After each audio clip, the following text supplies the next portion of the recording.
The Horrible Gamers podcast may contain content not suitable for all ages. Listener discretion is advised.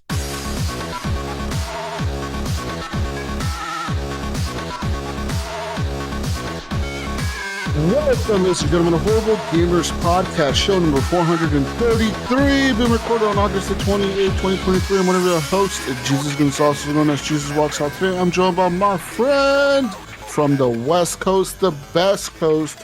Gunny Chief is here, Henley Merrill. Welcome back, Gunny. Welcome. I feel welcome. What's up, guys? Glad to be here. Welcome. Yeah, another show. We're here with you. And from Little Ohio, driving around the cornfields in his Camaro, the Mayo's back. Steve Wheeler. Welcome, Steve. Welcome. Hey, what's up, guys? Man, we need a Camaro update. What happened to your Camaro? Did it break down? Did you get it fixed? Oh no, it's not fixed yet. The other day, I noticed it was overheating, and the cooling fan, the radiator fan, is not kicking on. So I'm like, oh, it was hot, really hot here that day too. And so it's like, all right, so I messed around with it. I did some work on it myself to see if I could figure it out, but checked the fuses and all that kind of stuff, and no such luck. So I just parked it in the garage. I'm gonna take it into a shop and let them figure it out why it's not kicking on. There's probably the fan just died or something, man. That's probably all it is. It's probably there's like a relay. There's like a unit from the computer that makes it turn on and off. It's probably that. It's a sensor. So yeah. So either way, I mean it stays cool for as long as I'm driving down the road. But if you let it sit in one place too long, it'll start getting warm. But I just parked it probably until I move. Welcome to the show, people. You can follow us on Twitter. It's called Horrible Gamers. All that good stuff. Follow us on Facebook, Horrible Gamers Podcast is the page. You can join the group Horrible Gamers Podcast community. It's a closed group. Anything you post in there stays in there. And join our Discord community over on the Discord. You can use the Discord link in your show notes or ask us for one, and we'll send it to you. Anyways, big shout out to our friends over on the Patreon, patreon.com/Horrible Gamers to support the show with the monies. Like our friend Leahy, shout out to Big Leahy and Jason Sams, Robert Noble, Sean Patrick, Chad, Henley M, which is of course Henley, Pork Chop Poo, Nipron, who survived the hurricane survivor Nipron, best HGP host ever. California hurricane. Evan Raw Dog Bark Tanaka, all in big caps. That's Evan Raw Dog Bark Tanaka. And Bill Garner II of his name, renowned first ever Patreon, father of dragons, Elden Lord, resident of Sanctuary. Wow. Shout out to him. Bill Gardner II of his name. May long be his reign, Mayo. My lord. Anyways, shout out to all of you. And fucking Evan. He just had to do it, didn't he? Anyways, shout out to all of you for supporting the show with the monies. Keep the lights on over here and keep us ad free. If you want to support the show, get yourself some gear while you're at it. Head on over to Redbubble. At the Redbubble store, just search for Horrible Gamers, find our logo, and buy stuff. Whatever you want to buy, just buy. There's a lot of stuff in there to buy. Just buy whatever. We don't care. Just buy something. And you get it, and then we get like pennies from that. But you get cool merch. Yeah, I mean, literally. Somebody needs to get in there and buy like 50 clocks or something. It's got our faces on it, so buy the 70 clocks. 70 clocks and 80 give them out as party gifts, okay? You can literally, that's what I recommend. Everybody just buy blocks. That's it. Just acrylic blocks and socks and clocks. And then just give them out as party favors and shit when you have your next big party, you know? Yeah. Anyways, big shout out to all of them. Big shout out to the community. And let's give a shout out as well to Phantom Egg for the intro music and Broke for Free for the outro music to this podcast. Let's talk about video games that we've been playing this week, Gunny. I've been playing games. I know you have too. And I know the Mayo has as well. Okay.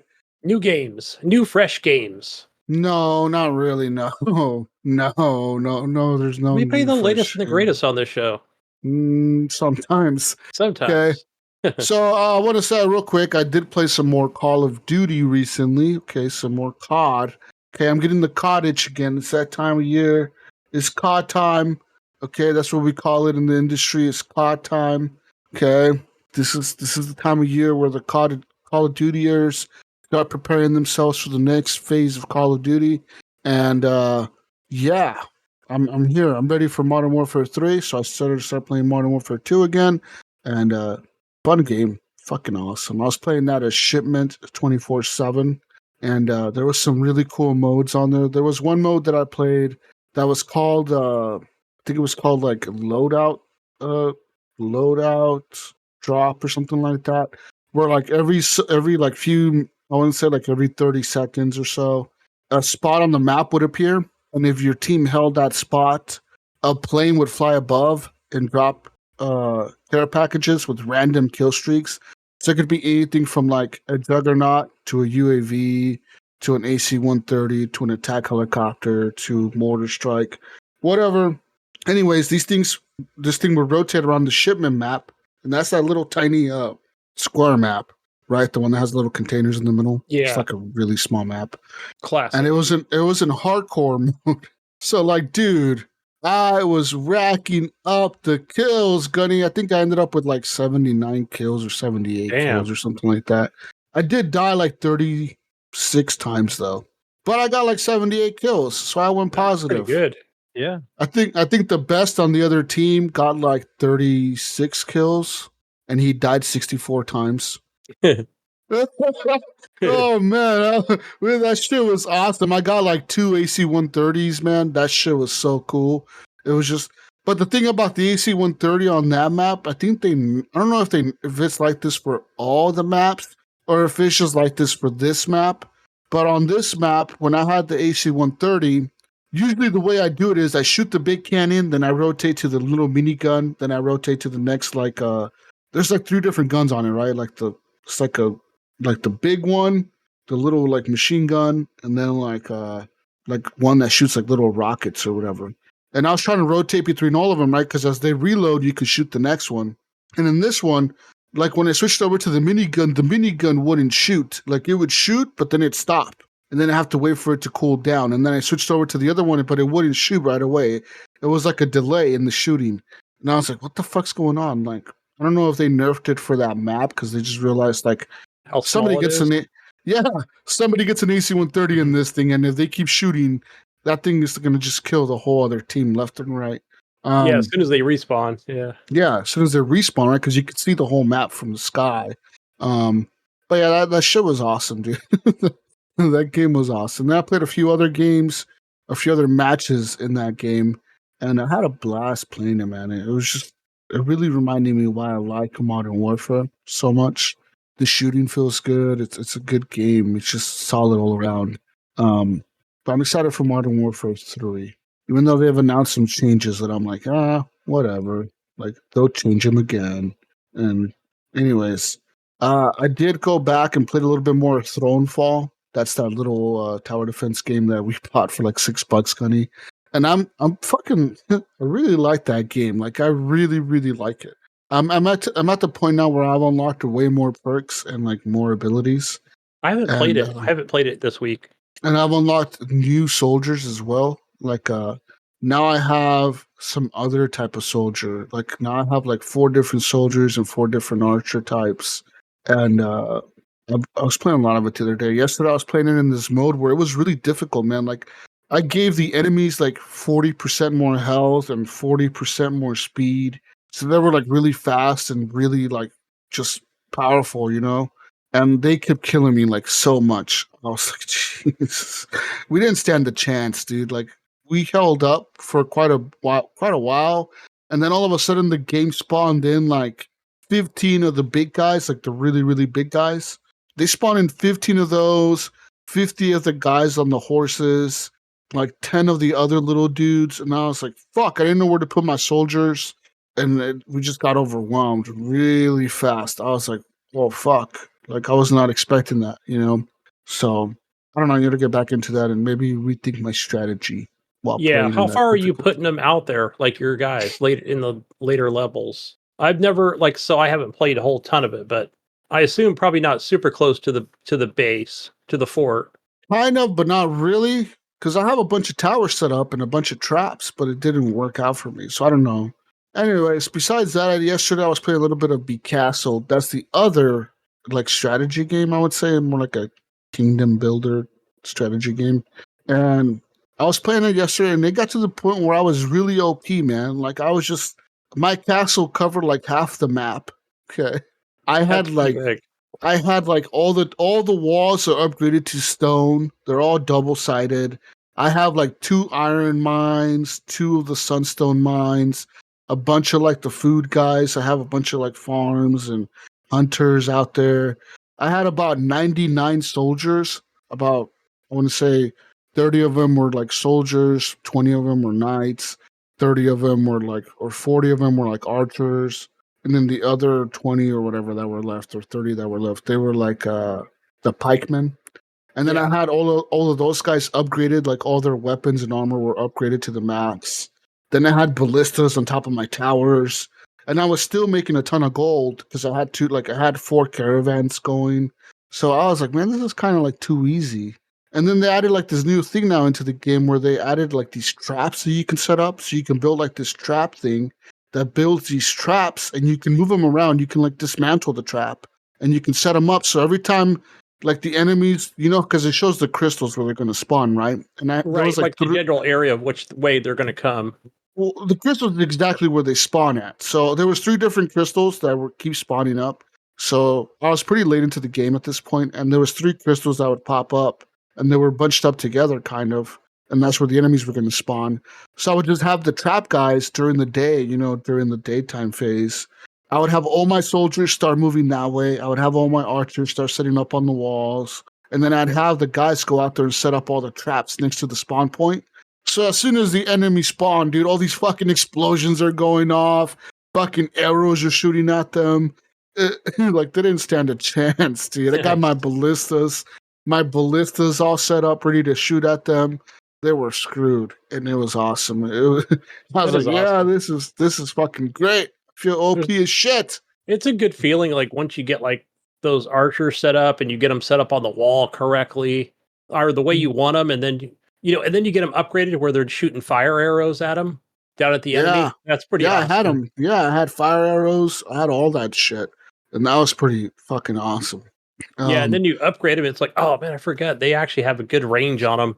Yeah. So you can't really kill the arrow guy or the archers, unless you're in the base. So it's like, yeah. Who else or what else did I play? I played some Madden 24. That's the new Madden that came out. I played this through the trial on Game Pass on the PC. And I want to say the game runs pretty okay on the PC. It looks pretty good. I'm not really that impressed with the graphics. 'Cause I guess I don't know if I'm so much since the last one though. I don't know. I don't even remember playing the last one. I didn't know I played the one the year before that. But these games, I usually never play them very long. Right. I get bored of them really quick.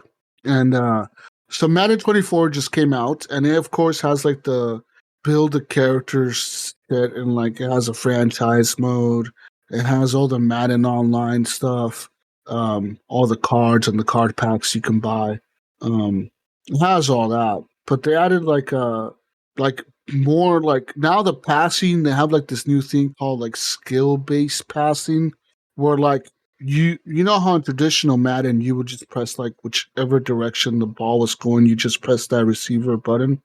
So you press X for the X receiver, Y for the Y, RP, and whatever. Now they have it to where you press it and then you can hold it right to do a fast pass, or you just tap it to do a lob pass. You hold the left trigger and then you press it to do a low pass. To do a high pass, I think you hold the right trigger or the right bumper or something, and then you'll do a high pass. And then now they have another thing called an accuracy. So when you pass it, there's also an accuracy meter going on top of the wide receiver that kind of determines how accurate your pass will be to them. And it's based on how the receiver is positioned, I guess. So it adds another dynamic to what you have to be looking out for when you're going for the pass, right? And playing this game, I realized how much I fucking suck at Madden. Oh man, I was You playing don't it. play enough but sports games. Well, I was playing it and I created a new character. And I just named him whatever, and it was a quarterback. And you pick the college you're going to, and then you pick like you go through the draft, you go to the combine, and then you go to the draft, and then based on how well you did on your combine, is the grade that you get for the draft or whatever. And I think I got like a B or something like that for the quarterback because I fucked up some of the exercise things that they were doing because they were really weird, like hold RB and LB and do all this weird shit. I really didn't like them. There were stupid mini games that I didn't like. But we were playing the preseason games, and every single game that my dude started in, I got intercepted. Every single fucking game. I was like, Jesus, man! Like these wide receivers are either not getting themselves wide open enough, or like these fucking this Blame the receiver, AI, Jesus. Blame the this receiver, you bad AI, quarterback. Or you're this not throwing it to AI the best was receiver really out there. good. Maybe this AI was really good though, and I felt like it was actually quite challenging to like execute these passes, right? Because like every time you go out on the field, you could select the goal, and it would be like pass for 20 yards, pass for a touchdown, or score a touchdown on this drive, or like there would be like different goals you can like pick, and you have to pick which one you want to try to achieve, right? One will be like rush for 10 yards, rush for 5 yards, or whatever, right? Get a first down or whatever, or don't get any fourth downs, or don't get any third downs or something like that. So I was doing it, and like fuck that shit was hard. It was really hard. I was like, man, but I think it might also have to do with the fact that the quarterback had like really shit ratings, right? Like I'm all in my 70s and shit, like in all my stats. So like in my passing, in my accuracy, stamina, strength, and all that shit, my character is like at a 78, and I'm playing against fucking AI that's like in the 90s or 80s, and they're just tearing me apart, man. Yeah, you're a rookie. But what's cool about the game is that when you're playing in this mode, which is like I know this has happened in the previous modes as well, where we're in the previous games, I mean, where you're playing in the mode and you play the position that you pick, and that's it. That's all you play.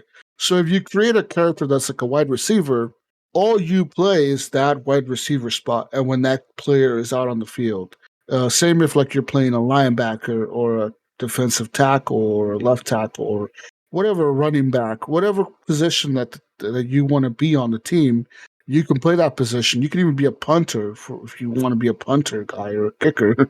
So like whatever position you want to play is the position that's the only position that you play. So when you throw the ball, the AI takes over. So like either catches it or they don't catch it or they go for a touchdown or they intercept you and they run it back.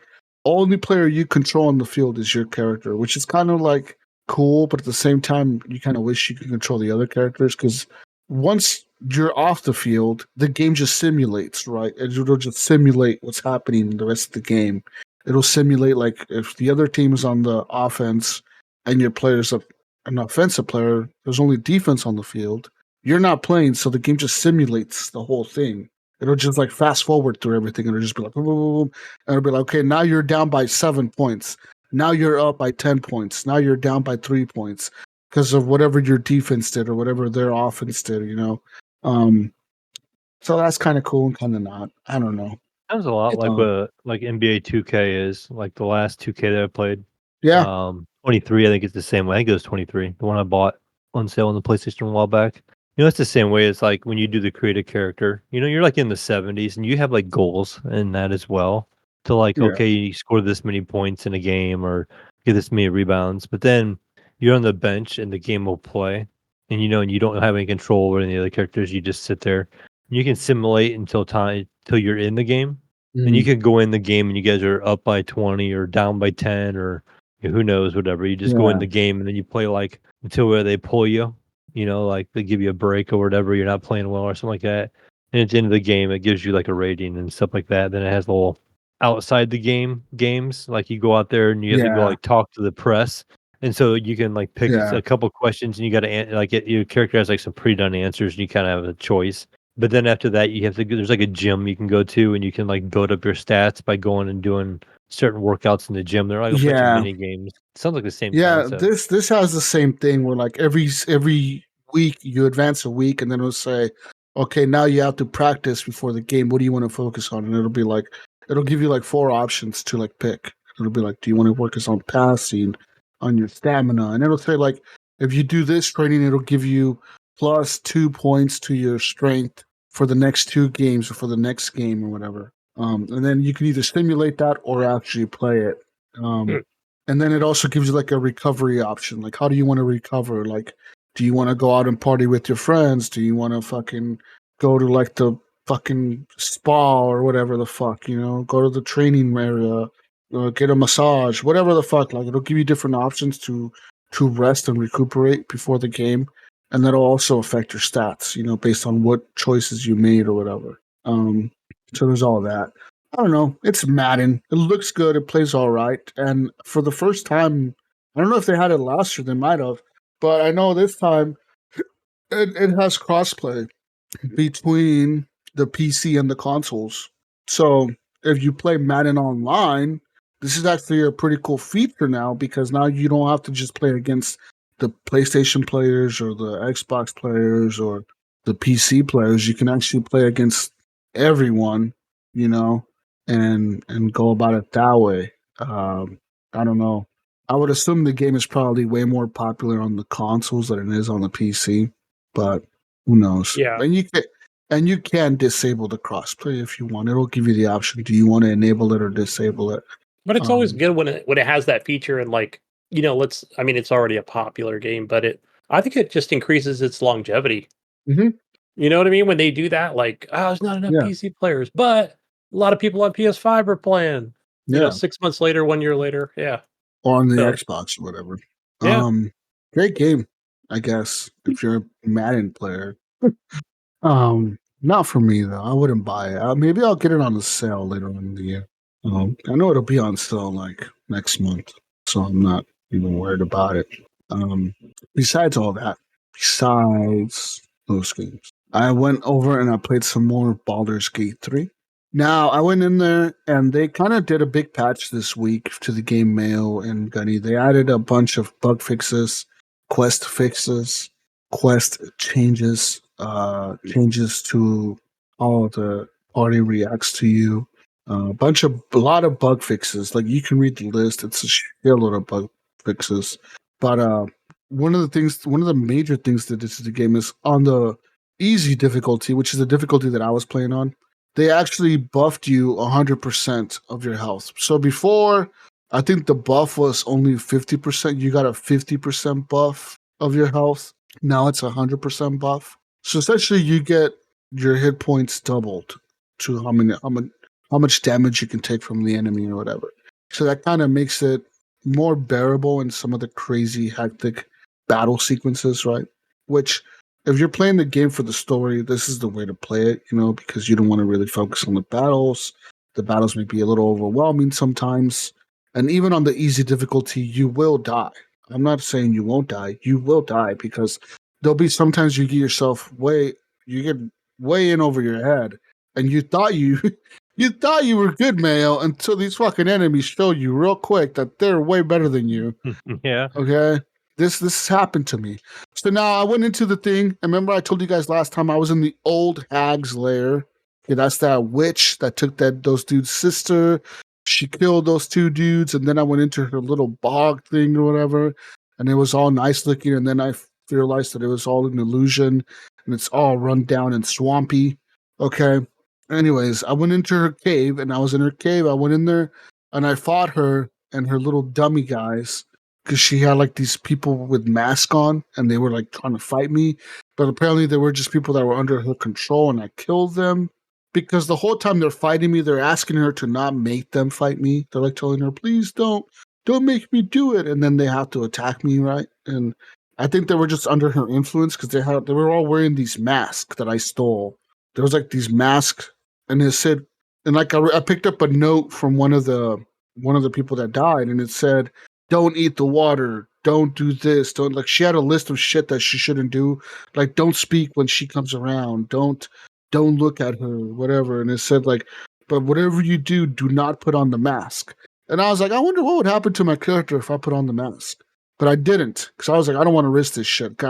This game is this. You should have put This the game mask is no. Just see This what game is a happened. game. No, I'm telling you, man. This game is a game that doesn't give a fuck. If the game tells you to not do something and you fucking do it, the game doesn't care. It lets you do it, but then you will suffer the consequences for whatever you just did. The game will absolutely kill you or do whatever it can to kill your party member. It'll fuck you up. It'll do whatever, and it's crazy, man. Like I did hit a character. I did hit a friendly character today accidentally. I was like, that was the first time I've done it. you can't do that. Yeah. Yeah, the camera. I Anyways. was like, it was in my way. I was like, crap. I killed her, and then I saved the chick, and then I revived the chick's boyfriend with a magic item that I found in the cave. And the dude was like a dead body. She was like, he's a fucking zombie. And I was like, one of the options was like, well, I can keep him and I'll control him with the fucking magic item. And she's like, nah. And I was like, and then I just gave it to her. I was like, here, take this shit. Like, he's your problem now. It's like, thank you, whatever. Like, thank you for helping me. And I'm like, oh, okay, whatever, lady. And then we took off. We went to the next part of the map. And I remember I told you guys last time that I crossed this bridge, and there was like two necromancers on the other side of the bridge, and it was like the next area of the game, right? The next map area or whatever. And the game warned me before I crossed that, hey, this area is too hard for you. You may die. Do you want to enter? And I said yes. This time when I crossed it, the warning wasn't there. But I was totally expecting to cross it and fight those necromancer dudes that were right there again. You know, like I'm ready to fight these motherfuckers. Like I was like, I had a plan. Okay, I'm gonna focus on this guy first, and then go after this other guy, and then we're gonna take this guy out first to make sure he doesn't heal the other guy, and they don't respawn each other. And I had this fucking great idea, this huge battle plan in my head. And I crossed the bridge, and guess what? Nobody's there. Nobody's there. They're gone. I'm like, okay, what the fuck? So I'm just chilling. I meet up this lady. She told me that she found the Yankee the crash, which is like the green chicks like clan people or whatever, like where she wants to go to get the tadpole thing out of her brain. And I was like, where is it? And the lady's like, oh, it's over there. But she's like, when you're there, could you give me one of their eggs? Like, she's like, and I'll pay you a lot of money. Like, I'll give you a lot of shit if you give me one of the eggs. And I'm like, okay, I accepted the quest. I took off.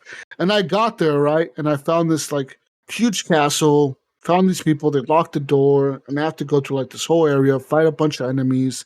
And then I'm like, how the fuck do I get into this castle, man? There was, like, no way in. And then I started climbing up, Gunny.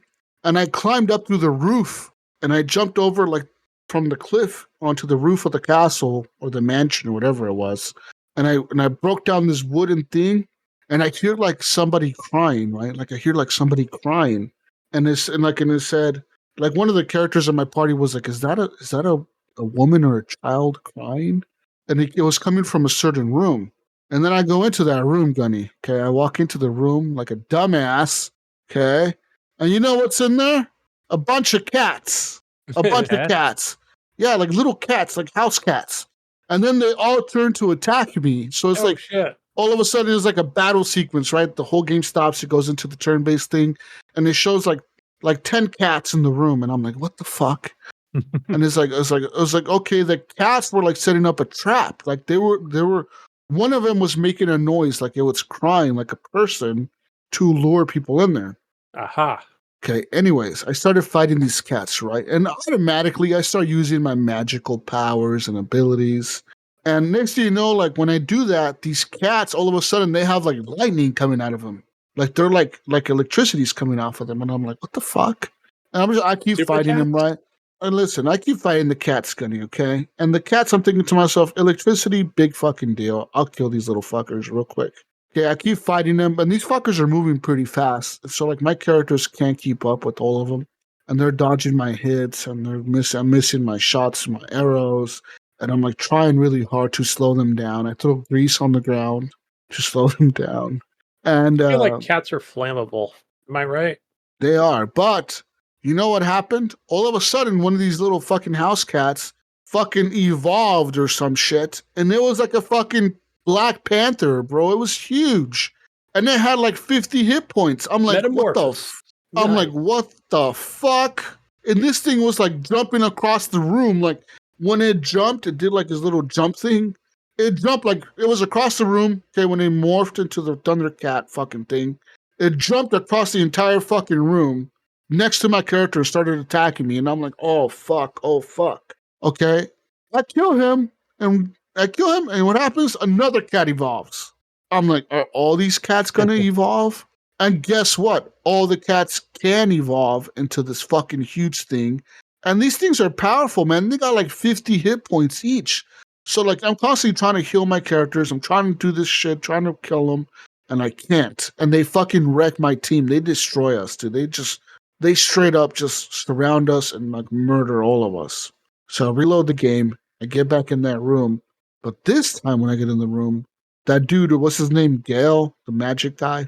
Yeah. The guy that consumes the magical items to gain more power. He's like, oh, these are whatever type of cats. Be careful using magic around them. He said it'll like ignite them or like turn them or something. And I was like, what? Like as soon as I walked in the room, he said that like, oh, these are whatever types of cats. Be careful using magic around them. So I didn't use any magic. And guess what? None of the house cats turned into the big cats. If you use magic around those motherfuckers, it like sets them off to where they can evolve because they're like, I don't know, allergic to the magic or something. The magic triggers something in them where all of a sudden they turn electric and they can evolve into this huge cat. They might not evolve, but they can evolve. And all of them will not evolve, but some will. And like it's just like a roll of the dice, right? When they evolve, like it's like they roll a die and they try to evolve or whatever. And sometimes it'll say failed or like they'll just evolve if it passes. It's a roll chance. Yep. Awesome, man. You never know what this game is going to take you. I killed all the fucking house cats, right? And then I find the creche, right? The fucking place that the chick was looking for. And I'm like, all right, okay, we get there. And they're like, oh, what the fuck are you guys doing here? You know, because that group of people, they're all like, oh, fuck humans and fuck you. What are you doing here, you fucking dirty human? And I'm like, whoa, whoa, whoa. I'm like, chill. I let the other chick talk, right? That she's in my party. I let her talk. And she's like, hey, whatever. Like, is that a way to speak to whoever? And then she's like, oh, we're sorry. Go on through, but go to the infirmary to talk to the doctor about the worm in your head. So we go to the infirmary, walk in there, and the doctor's like, yeah, just sit down in this machine. And I'm like, what? She's like, yeah, sit down in this machine and we'll get this worm thing out of your head. And like the narrator starts talking, right? And the narrator's like, oh, like the machine seems kind of weird, but something's telling you to not trust it. And I'm like, nah, I don't think we're going to sit down on this machine. And I told the doctor, I don't think so. She was like, well, why not? And I was like, because I'd rather take my chances somewhere else, right? I told her this. I was like, you know what? We reconsidered our options. We don't want to have your help anymore. We're going to go to another doctor. And she was like, okay, hold on. Get a second opinion over there, you Jesus. Yeah, she was like, okay, well. We're going to get a second opinion, thank you. She was like, hold on real quick. And then she stood there. And I was like, okay.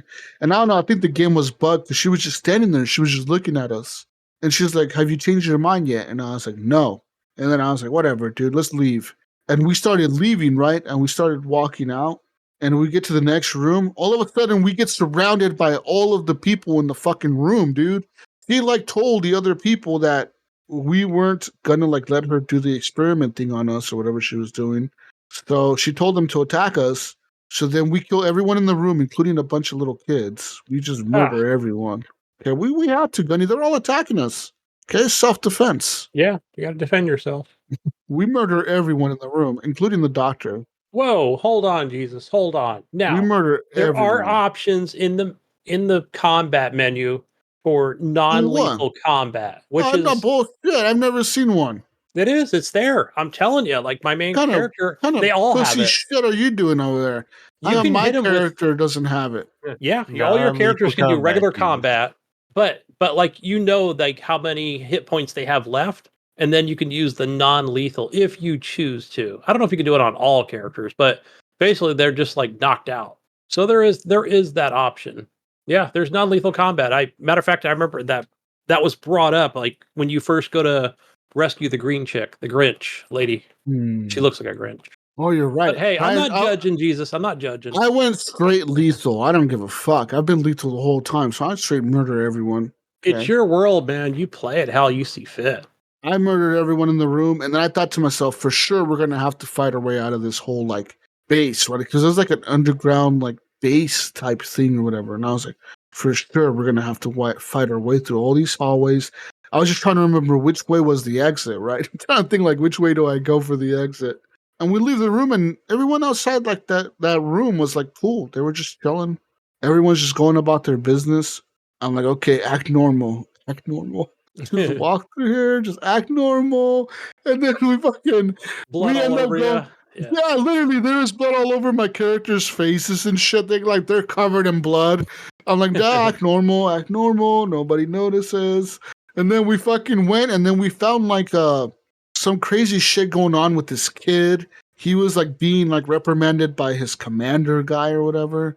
And the commander guy was like kicking him in the head while he was like sitting there like apologizing. And the commander's like, you're a worthless fucking piece of shit. You should have killed that guy when you were told to kill him.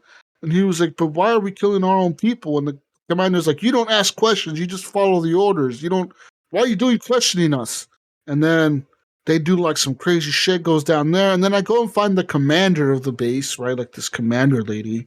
And she thinks we're like some mercenaries she hired. I don't know why she thinks that, but she thinks that. She's like, how's the progress on the fucking device, the artifact that I'm looking for? And then, well, of course, the artifact is the one thing that one of the people in your party is carrying, right? Like this fucking device thing. And I'm like, yeah, we're still looking for it really hard. It's really hard to find. And she's like, are you hiding it? Do you have it with you? And like, we have to roll the dice, right, to lie to her. And then we do that, and then we pass, and I'm like, whew, okay, crisis averted here. Because she had like these like fucking dire wolf things, dude, like next to her, like two big giant wolf looking things sitting next to her. Gonna tear you up. Yeah, and I'm like, holy fuck. I'm like, I hope I don't mess this up. And she's like, well, get the hell out of my face or whatever. She's like, get out of here. Go look for the device. Don't come back. Don't come back till you find it. And I'm like, all right, lady, peace the fuck out. We're out of here. No questions asked. We're just going to leave. And then we just dipped out of there, Gunny. We fucking left. Yeah. You know when you're outnumbered. Now I was like, oh, well, I'm going to go do other quests. The thing about these things is there's still a quest marker in that area that says use the device or whatever, or like have Lae'zel use the device to whatever. And I'm like, but the device like fucking blew up or something. Like, I don't know. We did something to it where it blew up. And Did you throw it on the ground? Because that was an option. No, I don't know. I don't know. She like, we did something and it blew up. And then she was mad because it blew up. And I'm like, well, I'm sorry, but I don't know what the fuck I was doing. I'm not a doctor. I don't know how to operate this fucking machine. And she's like, well, fuck. And then like the quest marker is still there to use the machine. And it's like, well, how are we supposed to use the machine if it's blown up? And I was thinking to myself, in this game, do I have to follow these quest markers? Can I just go do, I literally think I just go do whatever I want, right? I don't have to follow the main quest thing, right? Like I just go do whatever. Yeah, because there's so many other side quests you can do. So many things to run into, so many mysteries. Bunch of random crazy shit has happened to me in this game, Gunny. Like hidden stuff that I found, crazy shit, people that I fought. This game is so good. Yeah, it is. Yeah. The combat, it might be a little tough to get used to, right?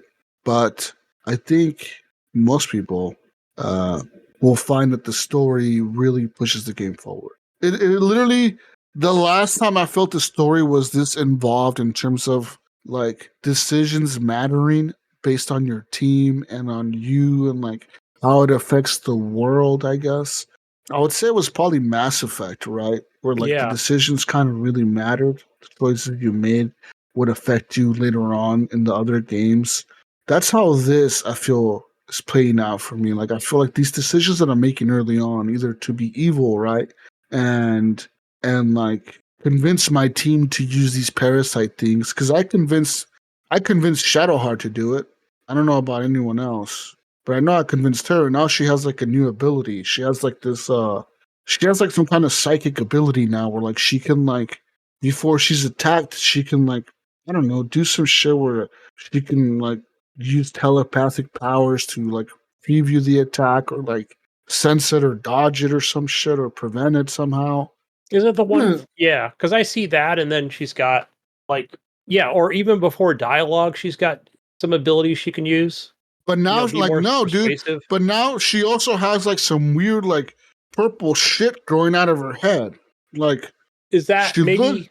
she looks the same, but she has like some like her skin is changed a little bit, and like, because she's using the worms, so like she's So looks a little bit different. I mean, we're in spoiler territory already, but when you're in the excuse me, like I'm in that druid camp, and I forgot the dude's name, but he's talking about the changes it's going to do to you. Well, and then you're asking about like there will be changes or whatever, and he's like, maybe, like, yeah, maybe not right away or something like. So he's not giving too much away about when you're going to change, or whether it's a slow progress of whatever the fuck he was talking about you changing into with that parasite in your head. So that's probably part of it. Because I don't think we've seen like what it'll change you into. Not yet, right? Later game. I'm assuming you look kind of crazy by the end or something. I don't know. Maybe look evil. I don't know. But I know Shadowheart is changing because she's using them. Especially during combat. She's like all glowing and shit, like purple. I'm like, what the fuck? How come nobody else is glowing purple and you are? Because I convinced her to use the worms, but I'm not using them. Because I went into the thing and I was like, should I use these? And I was like, I don't know. Like, there's nothing here that really is making me think I should use these right now. Maybe I will later on, but there's nothing there like pressing me to use them right now. So I don't know, Gunny. I don't know if it's just cosmetic changes. Why not? I don't know. It's probably but it's probably going to change your. I don't think it's just cosmetic though, man. I think it's like maybe a right permanent fucking thing. Like this game, I don't know. I don't trust this game, Gunny.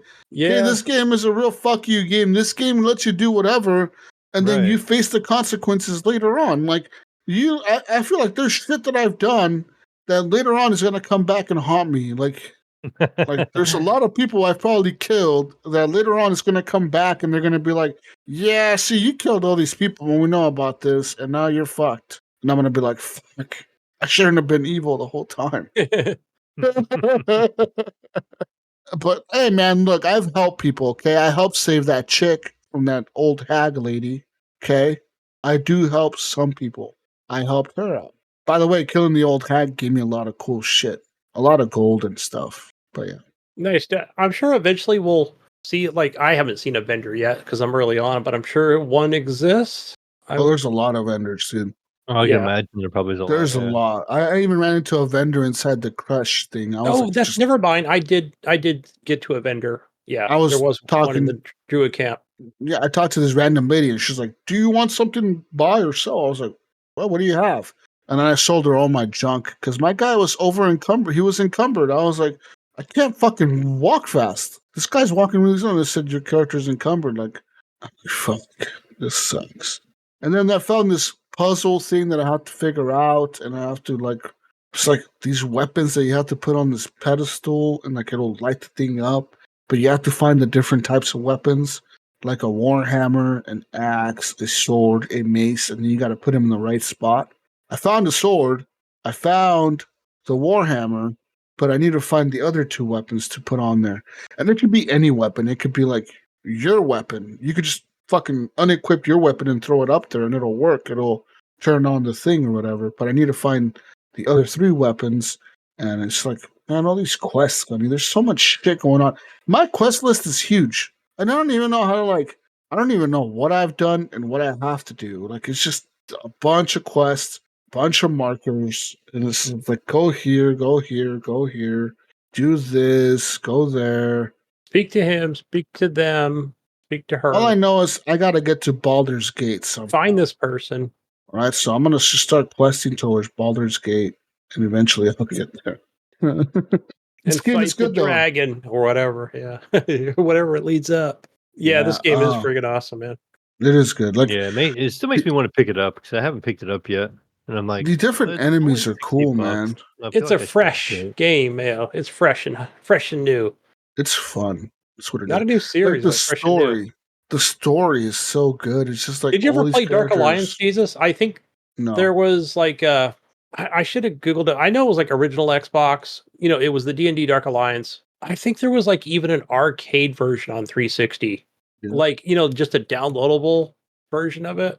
But yeah, I remember I played a little bit of that because I think they had demos for it too. But I totally get vibes from that when I play this. Yeah. I suggest you check out this game when it comes to your console or your PC if you have one. But yeah, Definitely game of the year contender. It hasn't even come out on PS5 yet.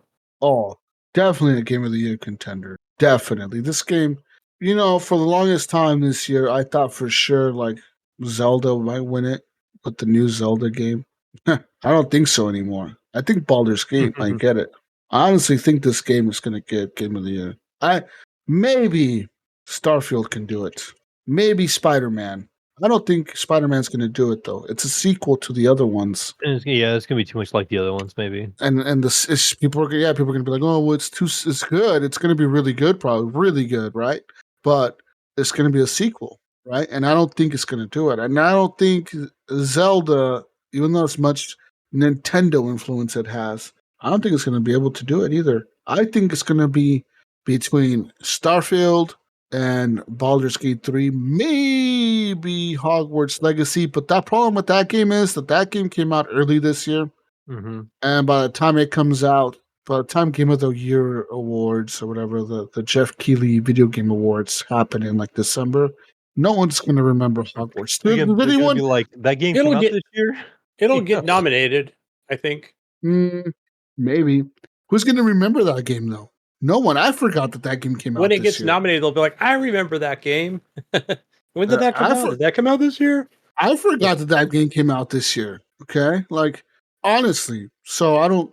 It probably deserves a nomination because it was really good, and I haven't beat it yet. But it's a long game. It really is a good game. Hogwarts Legacy is a great game. There's a lot to the game because I've finished most of the campaign, Yeah. and I didn't get the official ending yet. I think it says like I'm at 97 or 98% because I had to complete the field guide, and I'm just like, I'll go back into it eventually. Yeah. So I mean, I want to see what happens. I think it's really going to be between Baldur's Gate and Starfield, and I just think that just maybe Baldur's Gate may beat out Starfield. But I haven't played Starfield. You know, you never know. Starfield might be like fucking mind blowing, amazing good, and everyone will forget about Baldur's Gate. What's Who your knows? Metacritic score prediction on Starfield? I don't know. I've been seeing that 90. a lot. What I'm is gonna go. what is this game? Isn't Oh, Baldur's Gate the what hi- it, Yeah, What's it's the like the highest- highest for Ninety- Is the PC highest- gamer. 95, 96 or something? It's the highest rated ever, isn't it? Yeah. It's Yeah. like tied for the highest ever. Yeah, it's 96. Yeah, isn't that the highest? Tied with Mm. something, isn't it? It is but I don't see it on here. Yeah, doesn't show me. So Just shows No, the latest it's- games. so 96 puts it. Wow, there's a lot of 97s, but it puts it next to GTA 5, Breath of the Wild, BioShock. So it's out there, man.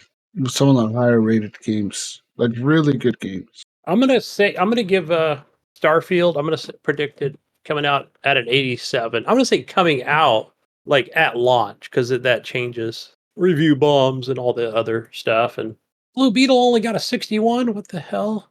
Okay, not a game, guys. Never mind. Speaking of Blue Beetle, the other thing that I did this week went to go watch that Gran Turismo movie, Mayo. How was that? I want to see that. Really Was good. it cheesy? Was it No, was it cringy like they say? no. I thought it looked pretty good. I was like, hey, I want to go watch that. It was actually really good.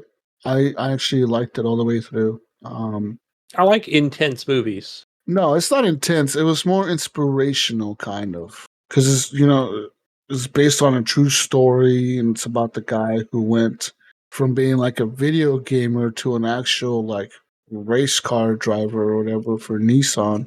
And yeah, he did it. He did that, man. He became a race car driver from being a gamer. What do you say, Yeah. Mayo? Could Could you be an airline pilot? Airbus 380, land it. Yeah, probably. You tell Let the me hook tower, up. right? Like let me- I played it in Microsoft. Listen, bro. All you gotta do is let me hook up my Xbox Wait. controller to this fucking plane. All right. Yeah, I'm gonna Bluetooth connection failed. just let me plug in my Xbox controller. I'll land this motherfucker real quick. Yeah. God, Jesus, the tower. What's your airspeed? 350-ish. Mayo is muted over there. He's talking to us, but he's muted. We don't hear you, Mayo. We don't hear you, Mayo. But yeah, there you are. I heard something. I don't know why my audio keeps cutting in and out. I don't know if the cord's bad or something, maybe. You were muted that Maybe the whole dog time. chewed it. Yeah, I thought I was on the muted cord. too, but it was muted. All I was going to say is the pilot's going to have something come up, and then Jesus is just going to like, oh, it's okay. I got this, guys. I got my Xbox controller. You know, I'll land the plane. It's all under control, people. I'll fucking land that motherfucker real quick. Xbox controller, we're good to go. We're doing a Sully Sullenberger fucking water fucking landing over here. I'm landing anywhere. I'll land on a fucking highway if I have to, okay? We're landing in a this cornfield in motherfucker. Ohio. We don't give a fuck. We're landing this fucking plane, guys. All right? Yeah. I'll land that. Listen, if they could drive a submarine with a controller, I could fly a plane with a controller. Okay? Same concept, Gunny. There you go. Yep. Okay? If they control a submarine with a controller, I can control a big airplane with one. Do it. But yeah, that movie was actually really good, Mayo. I liked it, and it was actually one of the better Sony PlayStation Studio production things. Whatever the fuck they call that shit. They have it's called something like PlayStation Studios or something like that. Sony made. But it was actually a pretty good movie. A lot of PlayStation logos everywhere. Just to know that. Fucking PlayStation logos everywhere. Like the whole movie. I'm sure. You see PlayStation everywhere, like the triangle symbols, the fucking PlayStation logo. That shit is everywhere. But they do pretty cool transitions in between, like the game and real life, and then back to the game, and then back to real life. And they kind of like gamify it sometimes a little bit. Like when he's racing, it'll kind of like You like that do like that person game. view almost through the window? Kind of. On the They've done hood? that. I like that. Yeah. So it's actually really good though. It's really intense. Like at some of the races are really intense. Like it really shows like how hard it would be to drive one of those fucking cars, right? Like you're going 300 miles an hour in a fucking car. Like that shit is not easy to control, and this fucking kid is out there driving this car around. But yeah, it's actually a really good movie. Really good movie. I recommend it, man. Recommend. It actually made me want to play Gran Turismo. I was watching like man, I want to fucking play that game now. I want to play this game now. The mission accomplished from them, right? Yeah, it really was. That was the whole point. It was the whole point. I bet you Gran Turismo sales will go up a little bit after this movie, right? Because it's just, I just can't believe they didn't have like a game that came out around it or like near it. You know, like Yeah. like a Gran Turismo game that would come out right now next to this movie would have been huge. Buy the game, get a free movie ticket. Yeah. Or something like that, right? Like, oh, if you watch the movie, you get like some Fandango points or whatever. No, like some fucking car skin or something. Like, oh, you get a special fucking whatever skin or car or whatever. Something cool like that, I guess they could have done. I'm sure they're going to add something. Mayo will tell us about it later. Like, that they add to the latest Gran Turismo. Like, this was in the movie. Get the skin. I uninstalled it not too long ago. I'll have to reinstall it and see if they added anything to it. Made some room on the PlayStation because I think that game's like 130 or 140 gig. It's huge, yeah. That and Forza, yeah, they take up a ton of space. But it was actually pretty cool because they were also talking about how because they talk about the guy who became the racer, but they also talk for like very briefly about the guy who created the video game. I forget his name, but they talk about him, and they talk about how like when he created Gran Turismo, he had a vision to like make not just a racing game like an arcade racer. He wanted to make a simulation game. So the movie, I guess, kind of proves, right, that like if you make a game good enough as a simulator, it can be good enough to like actually train someone in real life on how to do something, right? Like I'm talking about how I could land a plane with the Xbox controller. I probably could. Give me a fucking controller, Gunny. I'll show you. Okay, hook me up to the plane. I'll Yeah, fucking I mean, show you. we're I'll going to land be that doing motherfucker. barrel rolls and everything, and there's going to be vomit on the ceiling. Yeah, we'll be fine. Hey, you made it safely. We only had one heart attack, stroke, and one miscarriage. Oh my gosh. No big deal. We landed safely. Okay, it was fucking awesome. We'll be fine. Piss coming out of the toilets. Ah, yeah. We made it though. We made it. Um, but yeah, that's really cool. That was really cool to see that in this movie, like how dedicated the guy was to making an actual simulator game, not just a fun racing game. He wanted to actually make like a cool, like realistic and detailed and like super hyper realistic simulator, which is what he did, and then they achieved it and they got it. And yeah. Anyways, good movie, great movie, guys. Go watch Gran Turismo. All the shit I talked about earlier, I take it all back. Take it all back. Kind of like Twisted Metal, right? Yeah, that's a good Right. show. PlayStation keeps proving me wrong with their shows. I keep thinking they're going to be stupid, and they keep turning out to be actually quite pretty decent and then pretty good. You know, Twisted Metal proved me wrong. Gran Turismo proved me wrong. You know, they need to make a.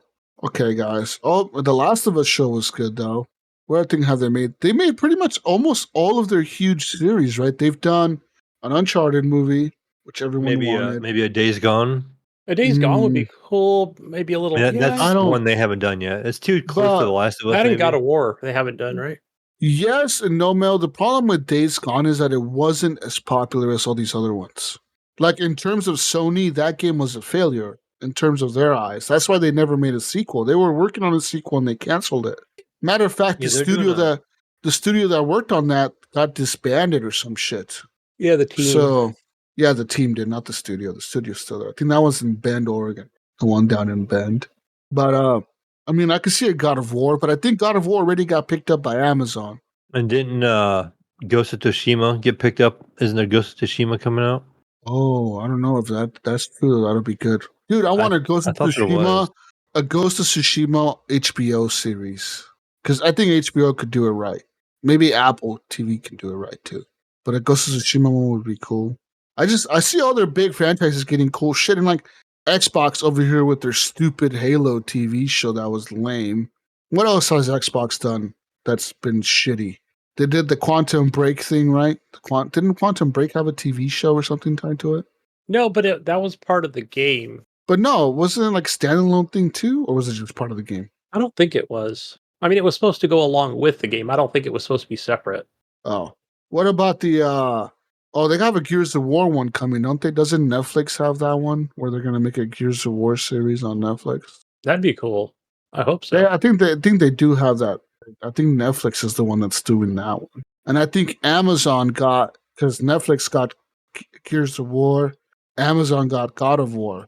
So we'll see who does it better. I don't know. I think they what could about both Minecraft? be They do anything with that? Any movies, TV show? Probably. good. Isn't there like a Minecraft cartoon or something? I wouldn't be surprised. Mm-hmm. Yeah, No, I wouldn't be There was a surprised, really. Telltale series style type. Yeah, that's a Telltale Yeah, it's a game. game That's though. Yeah. that's on Netflix too, though. By the way, that Telltale game, Yeah. you can actually play that on your Netflix account.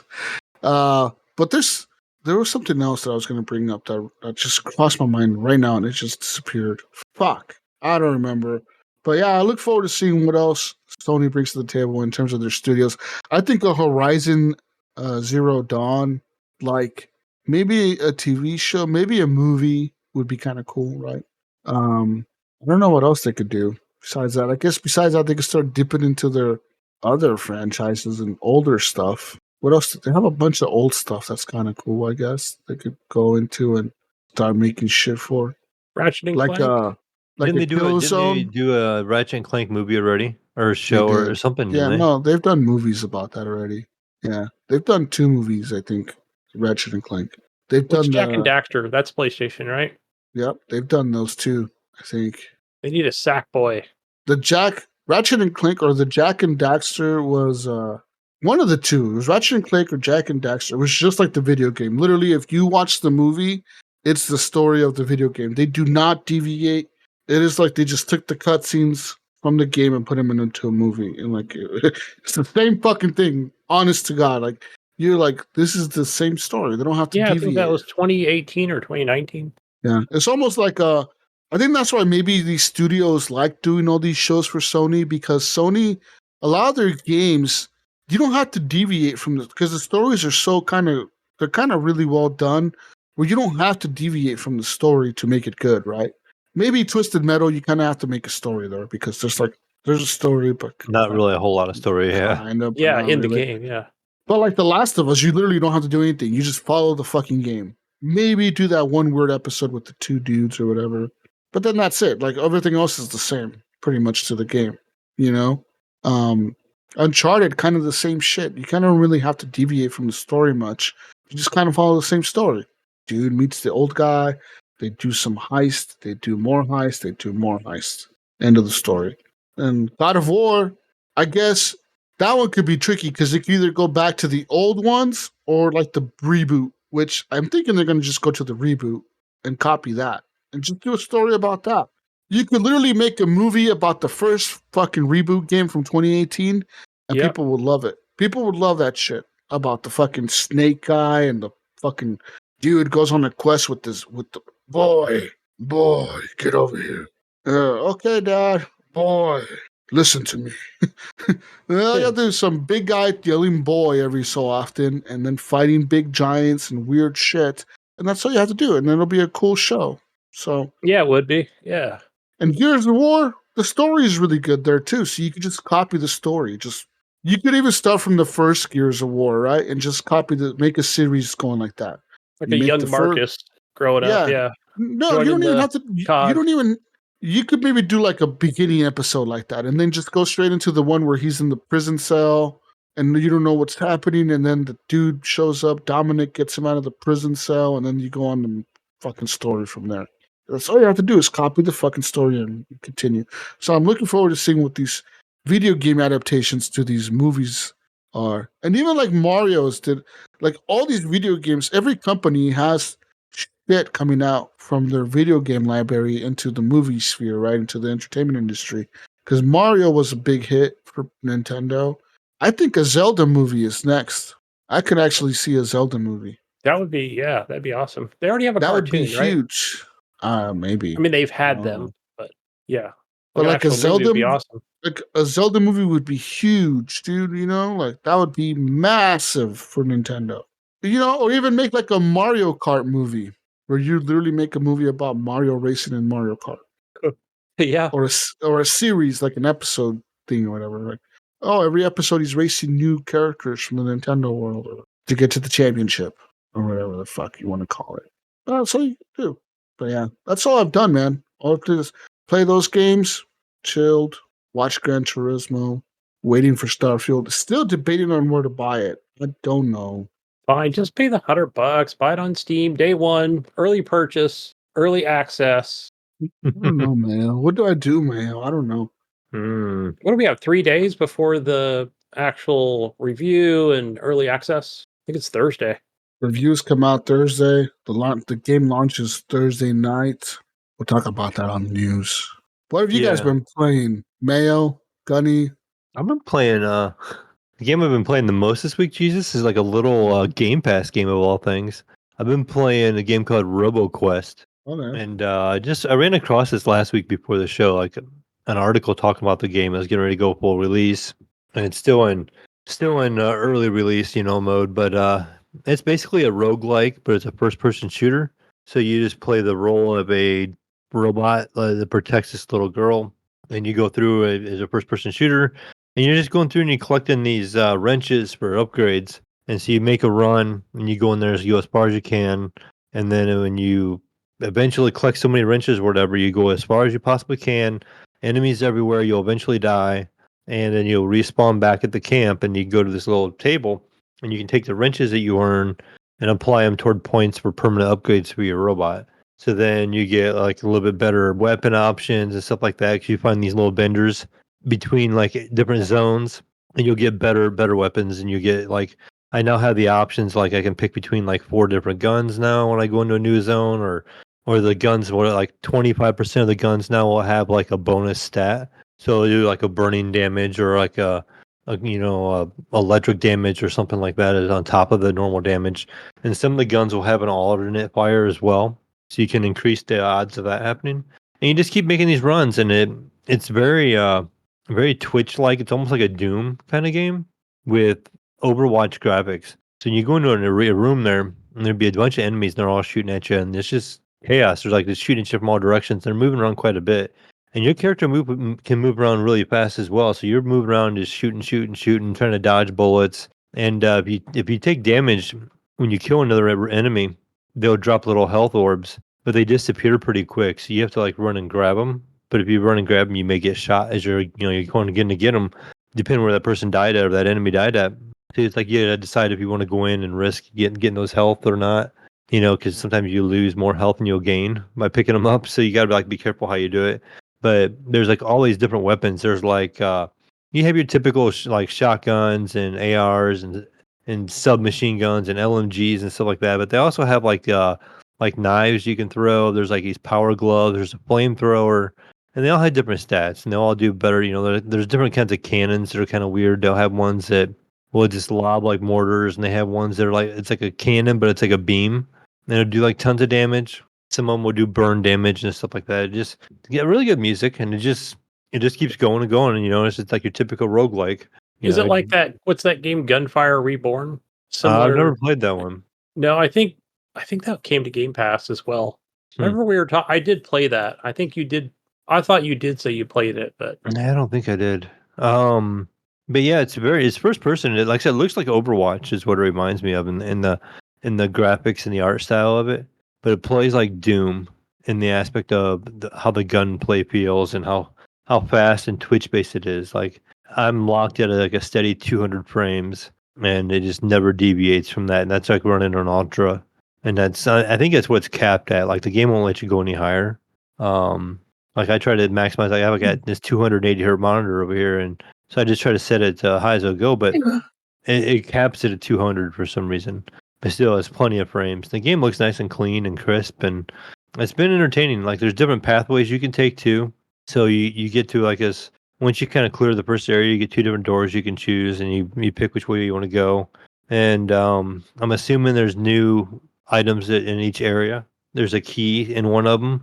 I haven't found it to get to the third. There's a third area off of that, but I have not found the key to get behind that door yet. So I'm just kind of waiting to see that. Then there's actually like 4 other classes you can unlock. There's like a scout class and like a ranger class. There's like this one class that does like he's kind of like a brute, like he does a bunch of fire damage, but his abilities are as long as you keep killing enemies, it has like a counter that stacks, and you get like 2 points for every enemy you kill, and you build that up, and the higher it gets, the more damage you do. But over time, it also runs down. So like every second that you go without killing something, that you lose one of those points in that. So like you lose your damage. So like the more damage you do in a row and keep on it, like keep moving, kind of keep shooting things, you'll get higher damage out of that character. just Like keep chaining it. Yeah. yeah, you just try to keep moving and chaining it as much as possible. And then there's like a speed bonus. If you get through the levels like really quick, you can get some more wrenches. Like these wrenches are kind of what your upgrades are. So you can like go through it like really, really fast, or you can kind of go through it like cautiously and then just go through and try to not take any damage. And after you clear a couple areas, you end up like against a boss, and that boss is random, so you don't know which boss you're gonna fight. So you go in the room, and it'll tell you. So far, I've seen like 4 different ones. Some are a little harder than others. There's one that I haven't killed yet. He's kind of a pain, but there's the other 3 I've had no real problem with. But it seems like after you kill that boss, it just opens up to this next area, and I've gotten to that one a couple times, and I usually die in that one. You start off with your health kind of is like level 1 kind of thing, and you get XP as you work your way through. So you can become level 2 or level 3, and you get a little more health. You do a little more damage with your guns. Your guns also level as you go through the game. So, and this is only on each individual run. So like it doesn't when you die, that kind of resets. But you can pick up like a level 3 gun or a level 4 gun, and it'll have more bonus stats on it and stuff like that. Say it may give you a better reload speed or stuff like that too on top of that, or it may give you an alternate fire, or it may have like burn damage where they'll start burning when you shoot them. or bonus crit damage. If you hit them in a weak spot, there's like a little red spot, usually like the eye of the robots you're attacking. There's like you get some more crit damage on it, and you can like instantly kill them in one shot. The best thing I found to do on the game so far is using like a sniper rifle for me and kind of keeping back and just picking them off little by little, kind of peek behind a wall, kill one, repeat, kill the other one. But it just sometimes you get in these rooms, you have like a timer. You have to kill so many enemies, and you're kind of like locked in the room, and there's just enemies absolutely everywhere. And you always take damage. Like you just constantly shoot and shoot and shoot and shoot. And it's kind of like, it reminds me of in Doom where you had the totems. There were enemies that just keep spawning and spawning and spawning until you killed that totem. These would do that. It just keep spawning. But some of the levels have like I think it generates a force shield on all the enemies. So you have to like destroy that first before you can even attack any of the enemies. So you have to like run through a whole gauntlet of enemies to get to the thing that's generating the force field. Then you destroy that, then you can take on the enemies. So sometimes you just take damage doing it no matter what. But it's fun. It's got really good music, and it's just a clean, small game. The graphics are really good.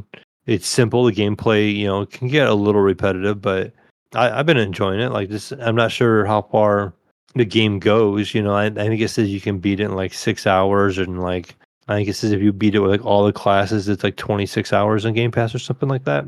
But it's still in an early state. So I was just gonna click on it here and see what Game Pass said, but I'm not sure how to bring it up anymore without launching the game. But it's been pretty good. Yeah. Besides that, I actually played a little bit of God of War the other day. Not real far. The God of War Ragnarok. I fought Thor for the first time. I mean, when you run across him, so this is all beginning of the game stuff, and then while you fight him, like Odin comes after you beat him, or you don't beat him, like he pretty much kicks your ass, and you end up like doing this little fight, and then you end up back at your house, and then Odin just comes to your door, and you're like having this conversation with him, and then Thor comes in and sits down, and you're like all sitting down at the table, and then they leave, and then you go and you do the thing with your son. He wants to show you this thing about this, was it like the God of War of their area? I can't think of what the guy's name is. So you're trying to find out some information on that, and I was going through that, and you run across the dwarves, and they give you like a path to them and stuff like that. So that's pretty much where I stopped it. But the only other thing I think I've been playing, I mean, that's pretty much it. I think it's just mostly just RoboQuest. Yeah, I did check out just very brief was that Need for Speed Unbound. I really didn't like it. Like I just didn't like the way the controls were early on, and I just I kind of don't know if I talked uninstalled about it. I probably played it for I don't know, maybe an hour myself, like on the trial. It just reminded me of the last one. That's what I want to say. Like, all right, reminded me of the last game. Not much different. Didn't seem. Yeah. I mean, it seemed like it was okay. It didn't really grab me though. Like I didn't feel like I wanted to keep playing it, and it was on Game Pass, so I just went ahead and just checked it out. Yeah. And then I have not gotten back into Remnant 2 yet. I keep telling myself I should, but I have not gone back into that one yet. I need to get back in there because I haven't gotten far enough into that one for it to make me want to keep playing. I feel like I do want to play it though. I just haven't gotten time to really jump into it. It's fun. I need to go back to it too. Yeah. I was playing it today. I did re-roll the campaign, Jesus. I got that last boss to finish on baby mode. Yeah. But I re-rolled the campaign and upped the difficulty. Nice. So I'm still in Rude, right, like that first map or whatever, but I get to explore new areas this time. So it's all a mystery to me as to where I'm going. Nice. Hopefully picking up better gear along the way. Man, I also played on Game Pass. You just reminded me when you spoke of Game Pass. I played that Air Kingdoms or yeah, like I mentioned it to you last week. You should check that out. Air. Yeah, I brought it up. I installed it. Airborne Kingdom. Airborne Kingdom. That game's actually pretty fun. So it's pretty much a game where you start off and you're in the air and you have like this flying ship, and then you can expand the ship and build housing and like a little like hangar. So as you're flying around the map, you collect resources such as wood, water, food, and coal. The coal is to power the ship to keep it in the air.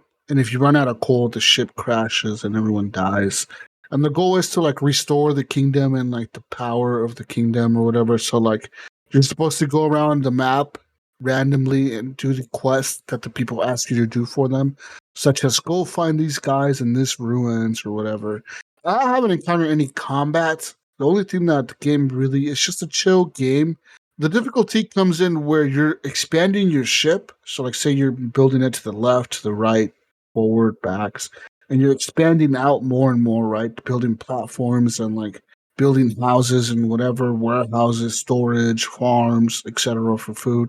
The weight of the ship can only carry so much weight in terms of lift, so you have to start building like more like turbines to keep the thing flying in the air. And then like the difficulty comes in when the game the ship starts to like get too much weight in a certain direction. It'll start tilting too much and it'll be like off kilter, right? Like the flying is not even. So it slows you down when you're flying around. But it also makes the people on the ship angry, like it displeases them or whatever. They don't like being sideways. I guess they don't like flying around. Here a comes ship Jesus with his controller, on the Don't worry, guys. I got a controller. I can fly this. No worries. I'm a trained professional. Air sick here. I'm a trained professional. He's a pilot now. Got a controller. Yeah, I got a controller. I'm a pilot now. I'm a trained professional. We don't land, so don't worry. As long as we got coal, nobody's gonna die. We're cool. But yeah, so that displeases people. The problem with that is if people are mad for too long, Mayo, they start leaving your ship. So like they start abandoning your ship. They're like, how do they start leaving? They just like start jumping off, parachuting off. Like I don't know. I'm assuming they fly off. They probably don't have too many options. Because yeah, they just leave the ship. It'll say like these 3 people have left your ship, and it's like okay, well, fuck. The problem with that is that now you have less workers. And everything needs a worker. So like your warehouses, they need at least one worker. Your turbines that are keeping the ship flying, they need at least one worker.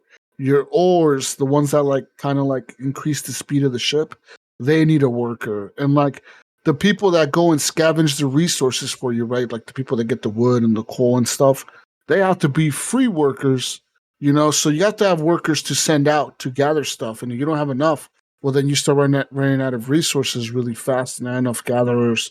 So the whole point of the game is to keep the ship flying and keep it as even as you can. So like you have to keep it leveled as much as you can. And you do that by destroying stuff. It's like, say you built too much in the front. Okay, so you can either destroy some stuff in the front or try to like pick it up and move it towards the back, etc.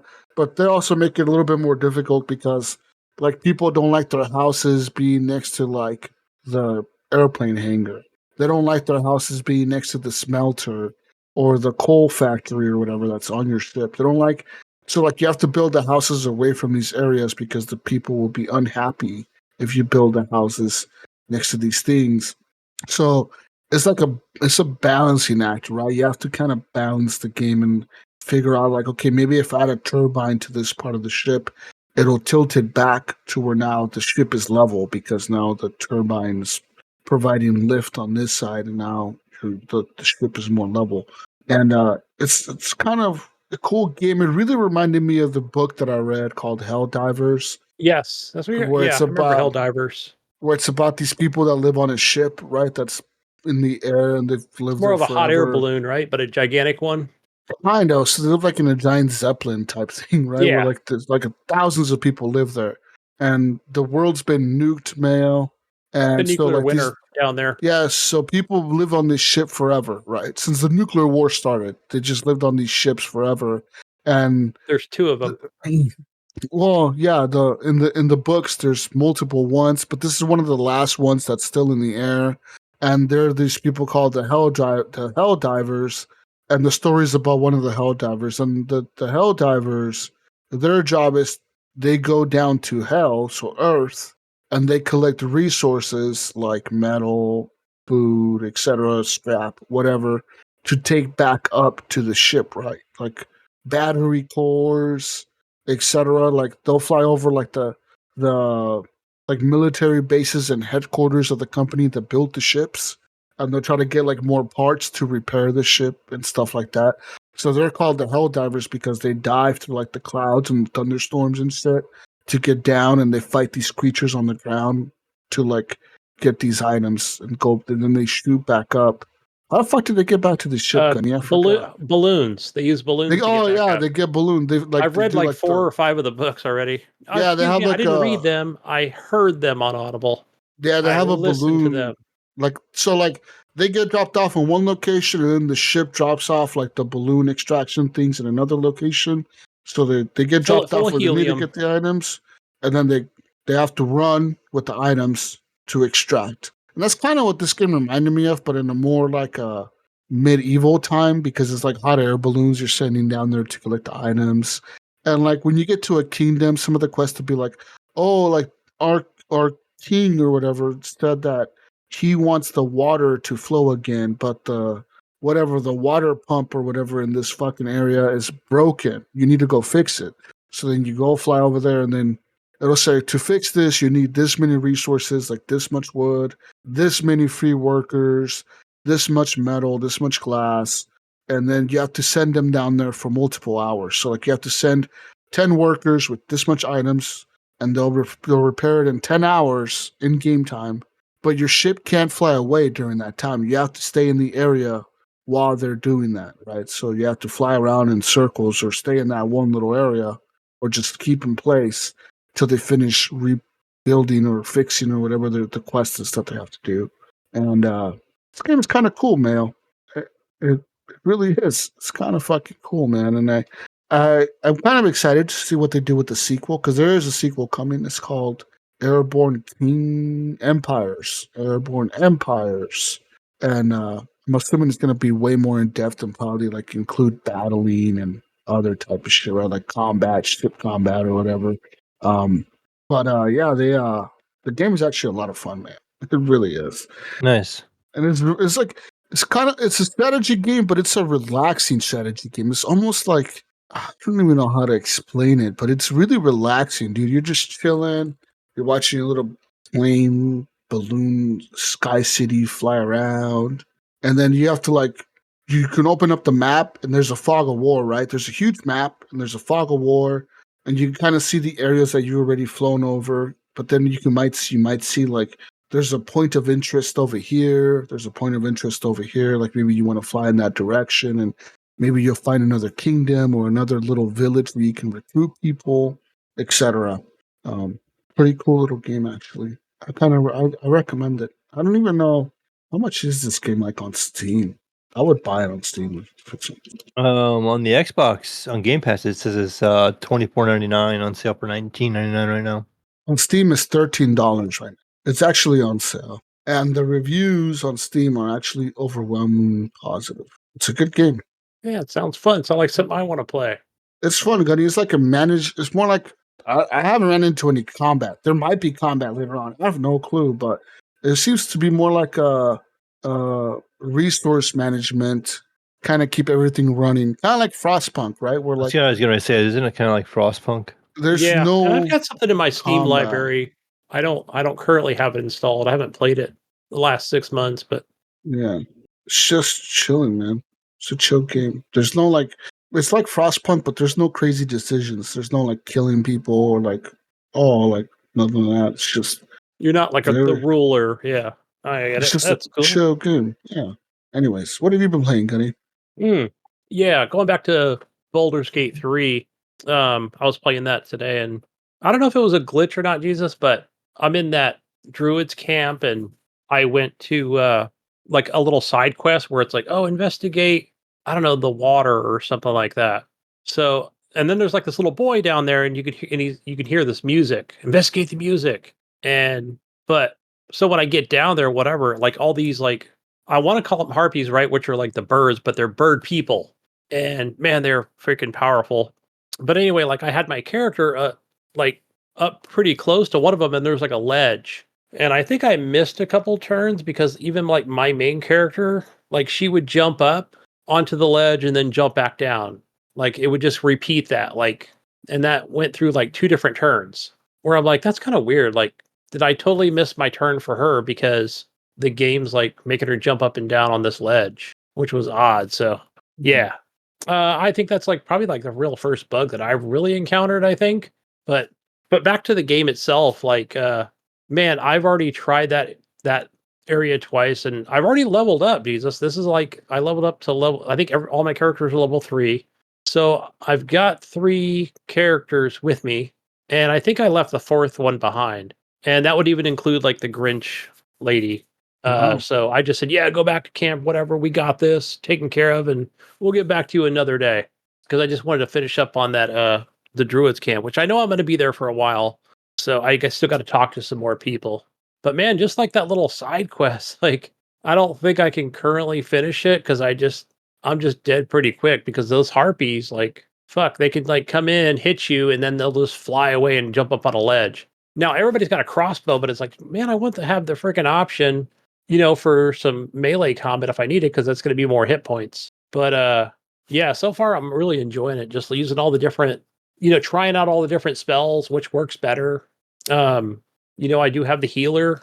I forgot her name, but yeah, and a lot of those dialogue choices, in the game. But going back to that, Jesus, with that guy in the Druids camp where it's like, oh hey, I can tell him my main character, and I remember what you said on the last week's show.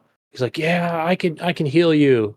And I think I hesitated, Jesus, and I think what he did was he had this like a thorn branch in his hand, and he poisoned me. And I said, give me the damn antidote right now.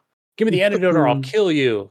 I think that's what it finally came down to, because I was successful on all my dice rolls on that. No, I failed twice on the dice rolls. Take that back. And then I'm like, shit. So what the hell? Am I going to die? What's up? So I think on the 3rd dice roll, which is kind of nice about this game, right? It's not like dice roll, you die, right? If you're poisoned.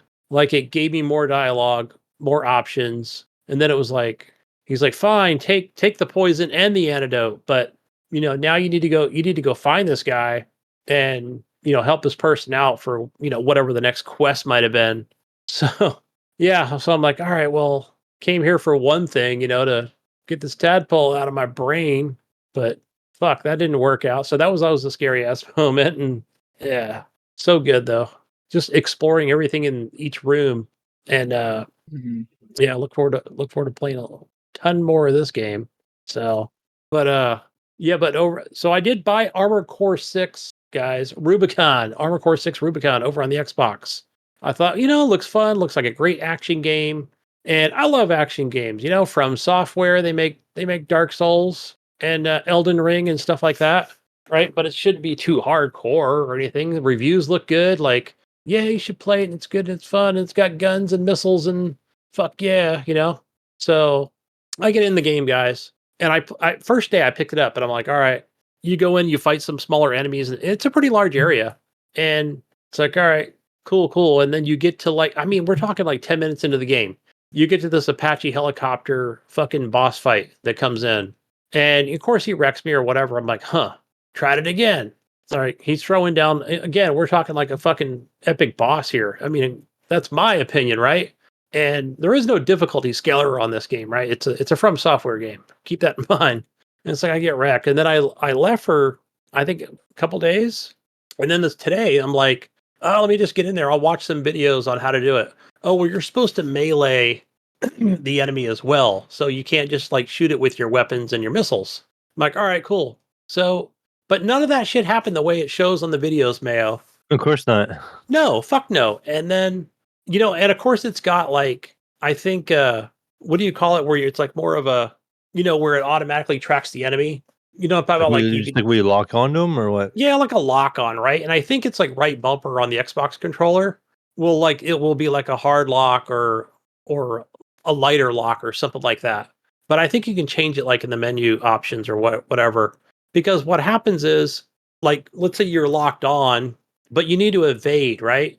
So I'm gonna left click on the stick to kind of evade the guy or whatever to kind of get further away. Well, what ends up happening is I feel like I'm a pinball in a pinball machine with a first person. It's like he's just going in every direction. Like I'm gonna get seasick here. Where I'm like, what the fuck, man? Like every time it would happen. And then I kind of just lose track of like where the enemy is. I'm like, all right, well, I know I need to get up there.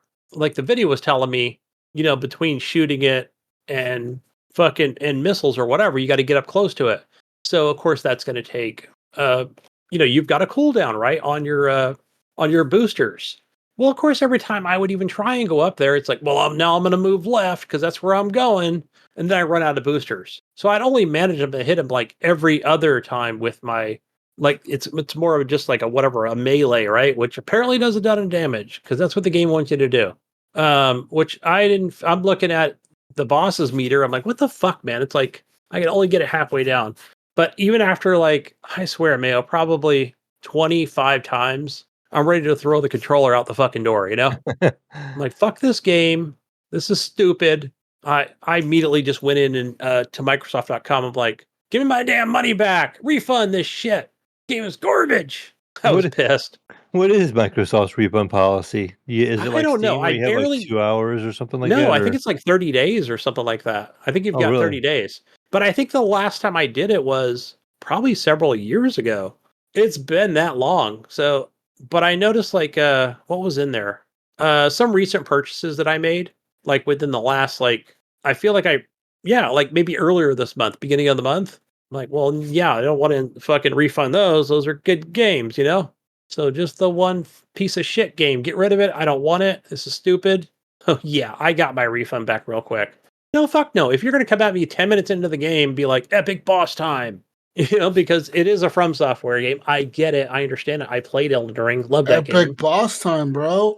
Bro, this thing was like an Apache fucking helicopter, Jesus. It Yeah, was throwing down I'm missiles watching the YouTube video constantly. right now. It looks like a little What bit of a game? fight. Yeah, Armored Armored Core Core 6. 6.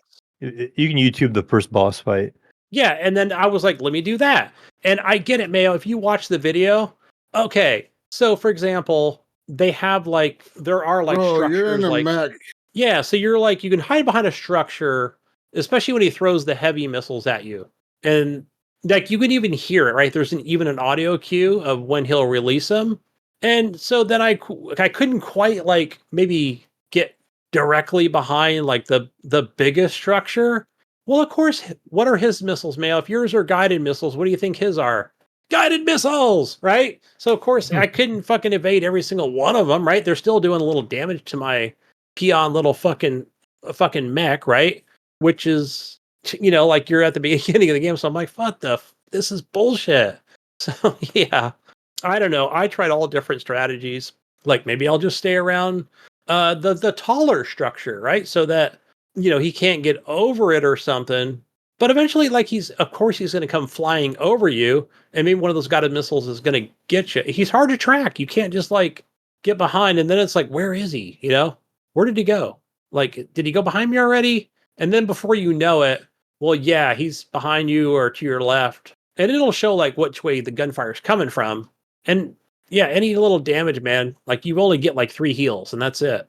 Yeah, I figured after 25 times, I thought about it, man. Like, even if I get this thing on the 40th try, I don't want to play this fucking game if it's going to be that difficult to me. So take your money back till you can get me baby mode and put it on Game Pass or a deep discount or something. Yeah, I feel like this game will be discounted here in a couple months. I don't think so. We were talking about it earlier, or when I got the game, Saturday? Yeah. It's a From Software game. I don't think they discount their games quickly. I'm pretty sure, like Bandai Namco, they don't do that unless it's like a flop or something, Which I can't think of any flops that Bandai or From Software has made recently, where they do deep discounts, especially on a AAA game. But yeah, and there's no enhancements, by the way. But I knew that going in. There's no enhancements for any new console, so I found that interesting too. But I'm sure what that tells me, Mayo. They're going to do something later on. I'll bet you they're going to just say, "Oh, it's it's a free upgrade or whatever for X and S and PS5." I would think that they would do that, even though you paid last gen price. But yeah, I think they would just do it eventually. Probably just time. They just got it out the door, and I'm going to assume it's a completed game, right? Because I mean, from reviews, said it's pretty solid. So, but too hard for me. I cry like a baby. I can't handle it. So, give me my money back. I'll go buy something else. So yeah, not gonna do it. But yeah. And the difference, for anybody out there is thinking, well, you played the Elden Ring game. Yeah, but Elden Ring, you can kill Mayo, you can go kill little sheep for several hours, right? Right. And Until you get good. Till you get good, right? You got to kill thousands of sheep and little peon fucking soldiers, right? That's what you do. until you get enough souls to upgrade your shit and buy better shit. Yeah, that's what you do, right? Up your stats, man. But in this game, you can't go any further. That's it. Like you get epic boss at the beginning, and yeah, I'm not gonna stand for that shit. So yeah, fuck it. Can't handle it. So yeah, what do I buy next, Mayo? What do I buy next? There was something else I wanted to buy, but I forgot. So I should get a $10 credit, and that'll be good for another AAA game on the Xbox. Till then, yeah, Remnant 2. I still love that game. I think it's great. I re-rolled the campaign today. I never did finish that one mission, but it doesn't matter, right? Like you can still go back into it, re-roll it until you find it again, go through the whole thing, and but you're always going to stay at that level that you're currently at. So I think I'm level 8 now, which is not amazing. I don't have the best armor, weapons, and stuff. But once you re-roll a campaign or go, like Jesus said, go into a what the hell is it called? Like a adventure mode, and you're looking for specific weapons or rings and other wares that you can purchase. Like once you know where they're at, so you know the goal and what you're going for. So I did up the difficulty, guys. Went up to medium, right, which is veteran, I think. And yeah, we're gonna see how that goes. I'll probably have to drop it down to baby mode or something, which would probably cause me to re-roll the campaign again if I cry too much. So, but hey, you know what, Mayo? The option, it's there. It's there for me. I can do it. So I would never refund this game. So you give me more options. It's going to be that's where that replayability is going to come in for me. Right. So, yeah. I probably need a better gun. I've been using the same LMG forever. I just keep upgrading it. Which upgrade is just upgrade. That's all it is. So it probably just like does more damage. That's all it does. And then I got my little alien shooter. That's what I call it. So it reminds me of something from a 1950s fucking movie or something with just alien pistol. Shoots out little alien blots, little laser blots. But yeah, still having lots of fun with it, exploring new areas. That's my goal, right? Especially this week. I want to go in more and just check out more shit. I like to do that, Mayo. So I'll go in, find as much stuff as I possibly can on my own. And then it's like, okay, well, let's see what YouTube says, like if I missed anything or there's some area like, oh, you missed a fucking really cool gun over here. Or, oh, there's a new class that you could have picked up by picking up this helmet that's over here in this corner. You didn't see it. And yeah, that's what I like doing first. Explore first, and then I'll YouTube it later. See what we can naturally find and then go from there. Yep, that's what I'll do. So I like doing that first rather than going to YouTube. Like then it makes me feel like it's a task, right? Like, oh, I got to do specific things and go to specific places. But and then I don't know. Sometimes there are some areas I like to grind. For more scrap, for better stuff, more loot. So yeah, better provisions. I don't know, they're provisions, but more like bandages and other temporary buffs that you can do during combat. Which I always forget to do. So I always forget to do that. Like, especially if like, oh, there's going to be like 15 enemies that spawn in this area with a fucking laser sentinel or something. So that's probably something I should probably do. But here's the thing, man. It is like, it does have that Elden Ring thing where it's like, okay, do you really want to use that buff or whatever? Because once you use it, like, and you die, like, you don't get it back again, right? You'd have to go purchase another fucking buff, right? So you got to be careful with those things because they do cost money. See, what the hell else did I play besides those two games here? More Project Zomboid, of course. I did die, Mayo. I think I died Saturday. Yeah, it wasn't good. I went to a door, Mayo. I'm like, they were at the Quickie Mart. There was like probably 15 of them, and I think I survived. Like, I think I killed 570 zombies. It was a good run. Wasn't the longest I've ever had. I've had well over 2,000. And yeah, I just kept. You ever see a Quickie Mart, Mayo, when you got two doors, one on the left, one on the right? Right. I opened one and then I run away. So I'm like, oh, they all came streaming out, and I try and take them one by one using my spiked baseball bat or whatever I was using, a machete or some shit. And I'm like, cool. So let me go do the other one. And I think what happened was, if you look at the game, right, kind of isometrical old school style type game where it's like, not only did I open it, but then I fell through it. Because what that happens when you're near a lot of zombies, you're going to fall down on the ground. You're going to fall like on your knees. your hands and knees. It's like, oh fuck. But by the time I like stood up and they all just started like taking bites from me or whatever, like I was a smorgasbord or some shit, and I was like, well, fuck, you can't move. That was it. I was done for. So that was my character. So I was sad. It's like, all right, let me just create another one. So yeah, I always have fun with that game. Just explore new areas with the modded map I'm in now. So what I did was with this one, I remember I didn't change any modifiers with like the zombie population. Oh my gosh, there were just thousands of them.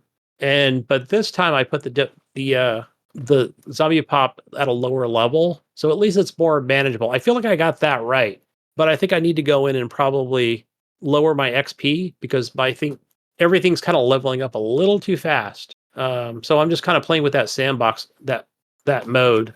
So yeah, I just need to. I'll probably my next run, I'll probably just won't touch it at all, and I think I'll be good. So I think I'll probably have a pretty good run if I don't do anything stupid like I did Saturday. So yeah, Ravens Creek. I think that's the map I'm in. Which you're always going to get all the regular maps, but Ravens Creek is the modded map that I'm using.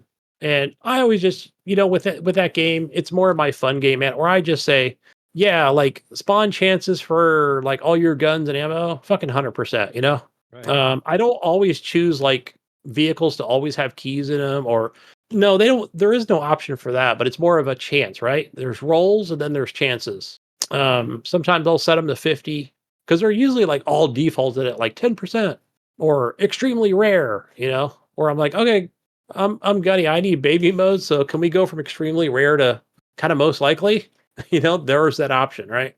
Especially in the sandbox mode. So, yep, more than likely, that's what I usually choose. Or I'll do 90% rather than like the default 10. So I don't have many hours to play, Mayo. So I don't want to be in there for fucking 30 hours and find my first car with keys in it that has gasoline and the engine's not good or something. But I don't always need a car, right? Especially with this map where I'm at Ravens Creek. There's a lot of junk cars, so you're really just like killing as many zombies as you can and collecting all your resources. Make sure you got bandages and antibiotics and all the shit you're just gonna need for, getting bites and scratches. And yeah, I don't know, maybe eventually, Mayo, I always like to get to that point where it's like, all right, this is my stronghold, right? This is kind of my hideout. Could be an apartment, could be a house. It doesn't matter where it's at. And not that I'm going to grow vegetables or anything at it because I found that boring. Where it's like, all right, well, zombies don't really come here that much, if you're out in the countryside. So yeah, just give me an apartment as long as it's got like a, toilet, sink, lights on. I'm good, man. That's going to be the place where I'm going to sleep and, you know, make sure I'm healthy, with all my food items and shit like that. So you can tell I play a lot of that game, don't you? I freaking love this game. But yeah, I think that's pretty much all I play, guys. Just that. Oh, pinball effects. Ryan bought some new pinball tables. He's always got to have them all.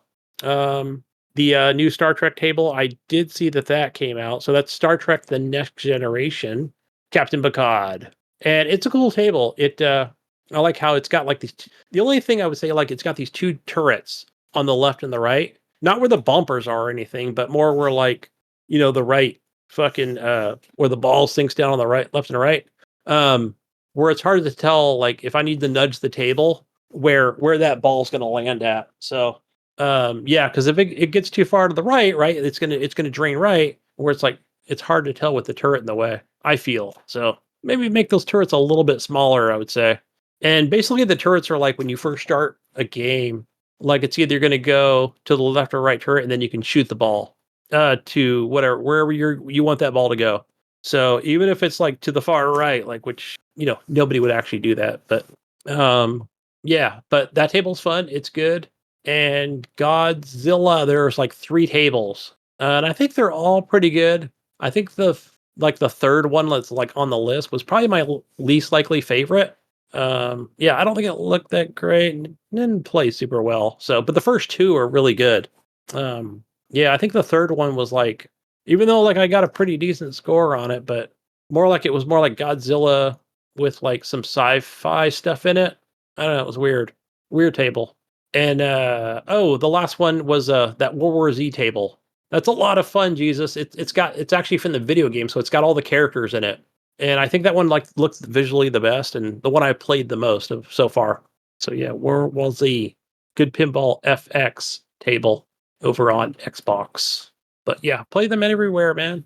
Get them on the PS5, over on PC and Switch. I'm sure it's got pinball effects. Pretty cool stuff. Let's see, is that it, guys? Yeah, that's all I played. Maybe some other Game Pass crap, but nothing that great.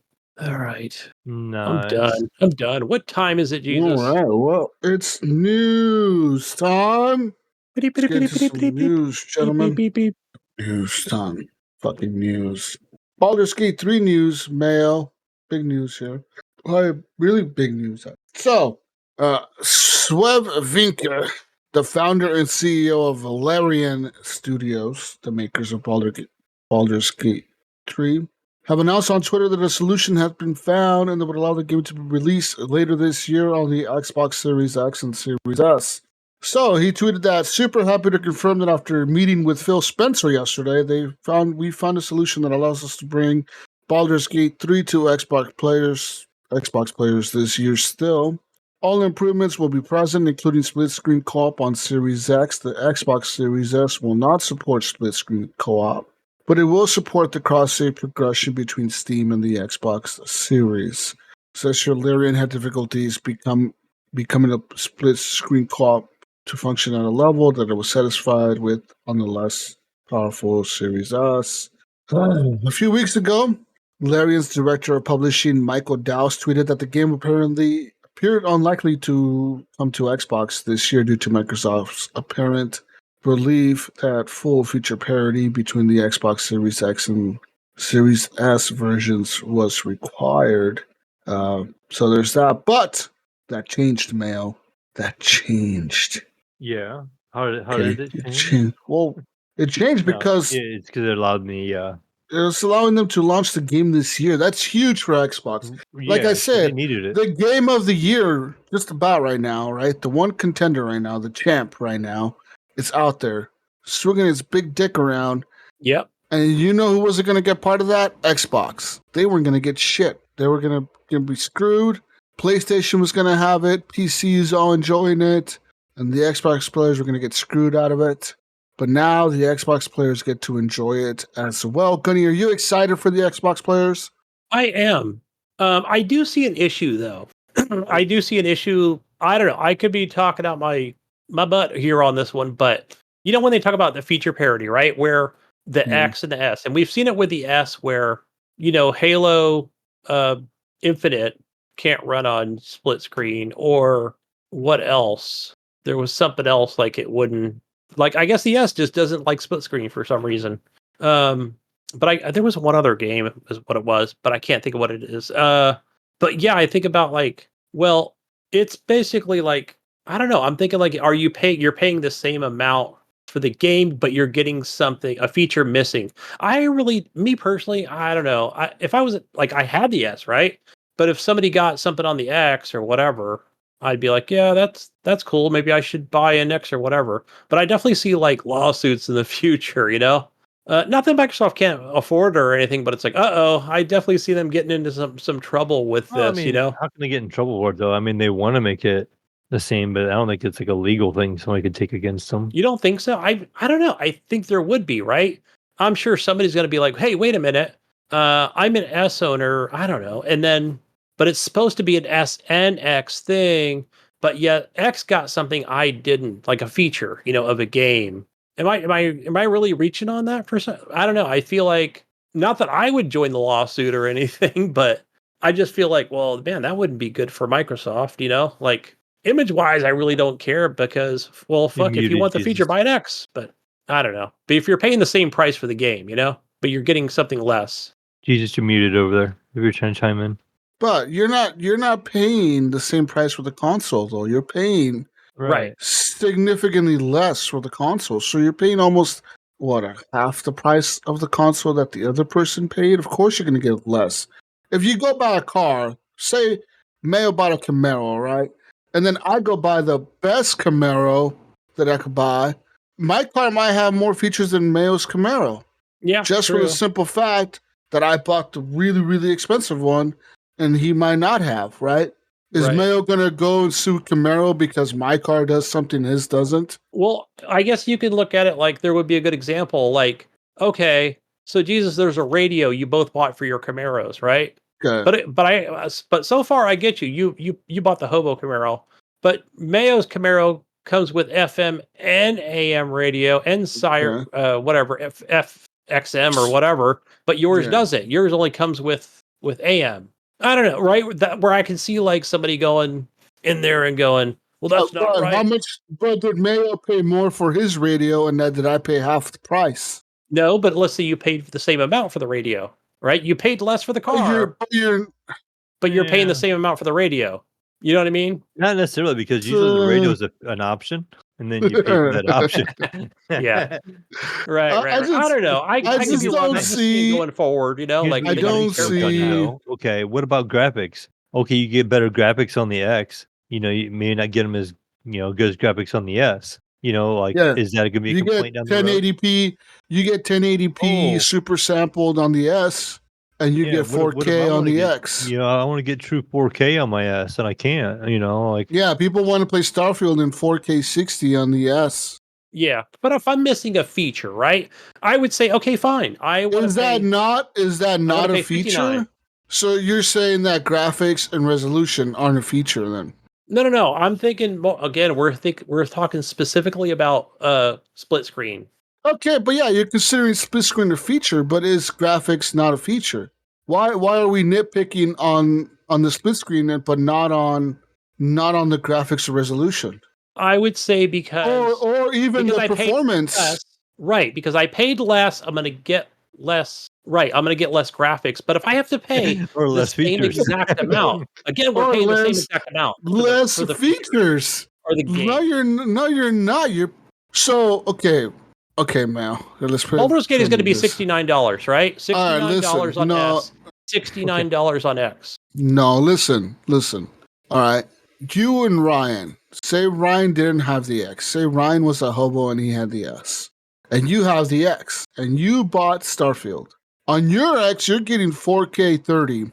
Right. On his S, he's getting 1080p 30. And he's mad because he's saying, well, I want to play in 4K because I have a 4K TV too. And I want to play in 4K, but I can't because this feature is not here. Should he be able to sue Microsoft? No, because he knows his console is less powerful. What makes it different because a feature like split screen is not available? I'm saying, but the split screen is only going to come to the one console, right? It's only going to come to the X and not the S or whatever. I mean, even if they promised it later, but what if they don't? I guess that would be my point, right? Where if they don't bring it, but we paid the same exact amount for the actual game. You know what I mean? It doesn't matter if they bring it or not at the end of the day. If they don't bring it, then oh well, guess what? People probably won't even care. Some people will notice, and some people we will probably notice, and we'll probably call them out on it. But something like the general consumer won't care. Let's look at it not necessarily in terms of the same console. Say, like, look at Hogwarts. Hogwarts had a special mission on the PS5 version, and the Xbox version didn't have it. You're still paying the same price for the same game, but the PS version had something the Xbox version didn't. And but that's two different companies, right? This is the same company, the same game. I almost said same console, but you know what I mean? Like, the X and the S are supposed to be the same, but graphical difference, right? But it's like, I don't get it. Like, I'm not sure what your argument is. I don't know. Like, so you're trying to argue that features should be parity on everything, but that's what Phil Spencer said, right? And I'm not calling him a hypocrite. Well, I am kind of, right? Because he's saying like, all right, you're saying fine. Phil lied. Uncle Phil didn't lie. God damn it, you. But I see what his strategy is, right? We're getting the game out this year on Xbox. Fuck yeah, his strategy is we need that fucking game on our console because guess what?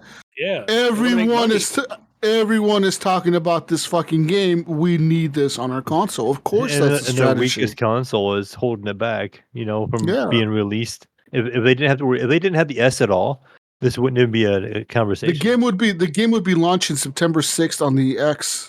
and the PS5. Yeah. Unless guys, unless they're just maybe I read the article wrong, but unless they're just releasing the game right on the Xbox S and X without split screen until they can put it on both, right? Because again, we are paying the same exact price for the game, $69.99, right? For both consoles. You know what I'm saying? So that's fine, right? If they release it and put split screen on it at the same exact time when it's ready, right? But removing that feature, fine. I think that's cool because you know what you're getting, right? For both X and S users. That was cool, but I don't think they should put it on the X first and then say, "Oh, the S later," because I think they would get themselves into trouble, with that. Where it's like, "Hey, whoa, we pay the same amount, but we get less, less features You or that specific feature." but you don't. I guess, in my opinion, is like, does it really matter? Not really. To me, it would be like whatever, I yeah. mean, Hey, if I was wanted it, I'd negotiating be with an like, S, I fine, would be I'd like, go okay, it buy is an what it X. is. Yeah, You know what I mean? Like, okay, I don't get split screen. Big deal. yeah. Yeah. You don't get 4K on Starfield. Okay, like, is that going to stop you from trying to play it? Probably not, right? Like, Right. Yeah, first I party just game, don't right? We're getting the see same it. game on S and X, yeah. So this is like the only time, like, I guess this is going to be different, right? Something Where in S is the going to get something article the X doesn't. I didn't notice, not to change gears on it, but I didn't know that it actually had cross save progression between Steam and the Xbox Series. Oh, that was kind of interesting. I didn't know it had cross play. I think they all do, right? All Does Xbox it games, have? right? If you're using your account, yeah. Well, The Larian but it's just account, with yeah. Steam, like it's Steam and Xbox. Oh, So, right. Yeah, Okay, yeah. I wonder if Public PlayStation's game. version has cross save. it does. So if I bought it on Steam, I I think, guess yeah, I because they've bought got that twice, login for right? And I cloud. paid for it on PS5, I would have cross save. Yeah, you'd have to buy the game on the different Twice, platforms, right? but the cross save is available. It I think Ubisoft does because that too with some of their because games. because it ties to your Larian account, not your. It ties to your profile too, but Nice. Yeah. it's your Larian account. That's kind of a nice feature. I didn't know that was coming to the console where if you're already playing it on PC, like now, like say if Yeah, I already like you, Jesus, you already have it on PC and say you have a PS5, you're like, hey, you know what? I want to play it in the living room. You get a PS5 version of it, yeah, your progression is saved and you can take off right where you left off in the living room, which is nice. yeah. I think Starfield should do it, but they won't. I think they should, Yeah, I would say I think they should too. but they won't. They've already confirmed that Starfield only has cross save between the Xbox and the PC version that's on Windows Store, not the Steam Not one. the Steam version. While as Baldur's Gate has it with everything, regardless if it's on Steam or you can cross. Even if you bought it on like the other shit, like Good Old Games or whatever, like it's all cross save or whatever. Like all of it doesn't matter Hmm. because it saves to your Larian account, not your. Right. And I wish Right. more games to do that. Like you use your account that game is through, Yeah, and have I think cross. you like Gunny said, Ubisoft does it with some games, but I not all think of them, they but announced some. something, or yeah, there was something that they did. But yeah. In other news, Microsoft's Phil Spencer had an interview with Eurogamer. Big interview. And so they asked him about different stuff, pretty much. Asked him, like, different questions, I guess. One of the questions they asked him was if they can bring the price of the consoles down over the 7-year lifespan to make it cheaper to manufacture. And he said, the prices aren't coming down, Mayo. They're not coming down. We see it now, and that's why we did the Series S. I know there's a bunch of questions like, what's it doing? We wanted to make sure we had a sub $300 console because we wanted to grow. And we think an entry-level price point for many new families or players coming into the market going to be important. And then people say, well, now you created complexity because you have two specs in the market. But then we get into this world of, I want to mid-gen refresh, so we should create more complexity by creating more devices.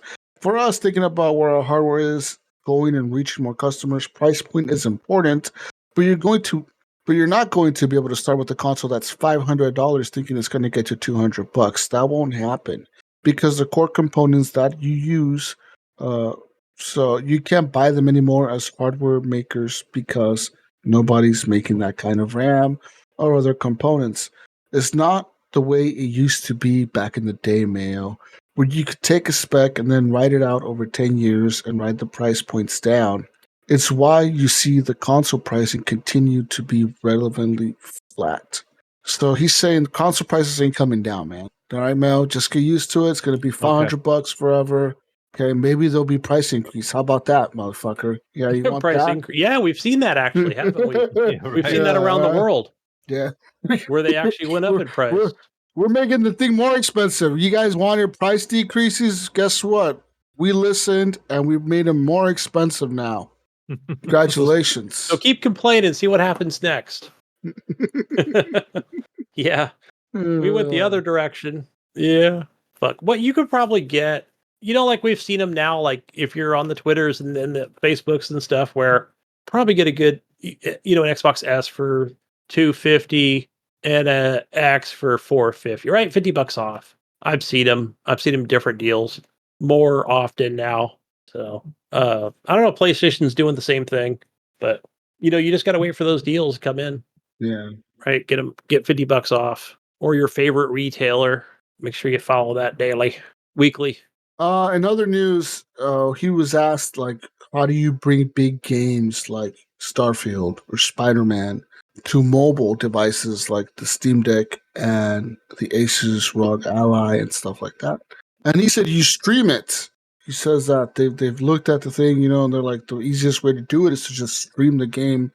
And that's why they've partnered now with GeForce, NVIDIA's GeForce Now program to bring more games to the GeForce Now platform to stream, so they can fucking work together to bring more games, big games, I guess, to mobile platforms. Yeah, I can see 19 games right now from Game Pass are available in GeForce. Yeah, so there's that. Anyways, another news, Starfield, okay, the leaks are coming, Mayo, they're happening. Oh, yes, the leaks are here. There's truck heists going on and shit because of this game. Okay, it's happening.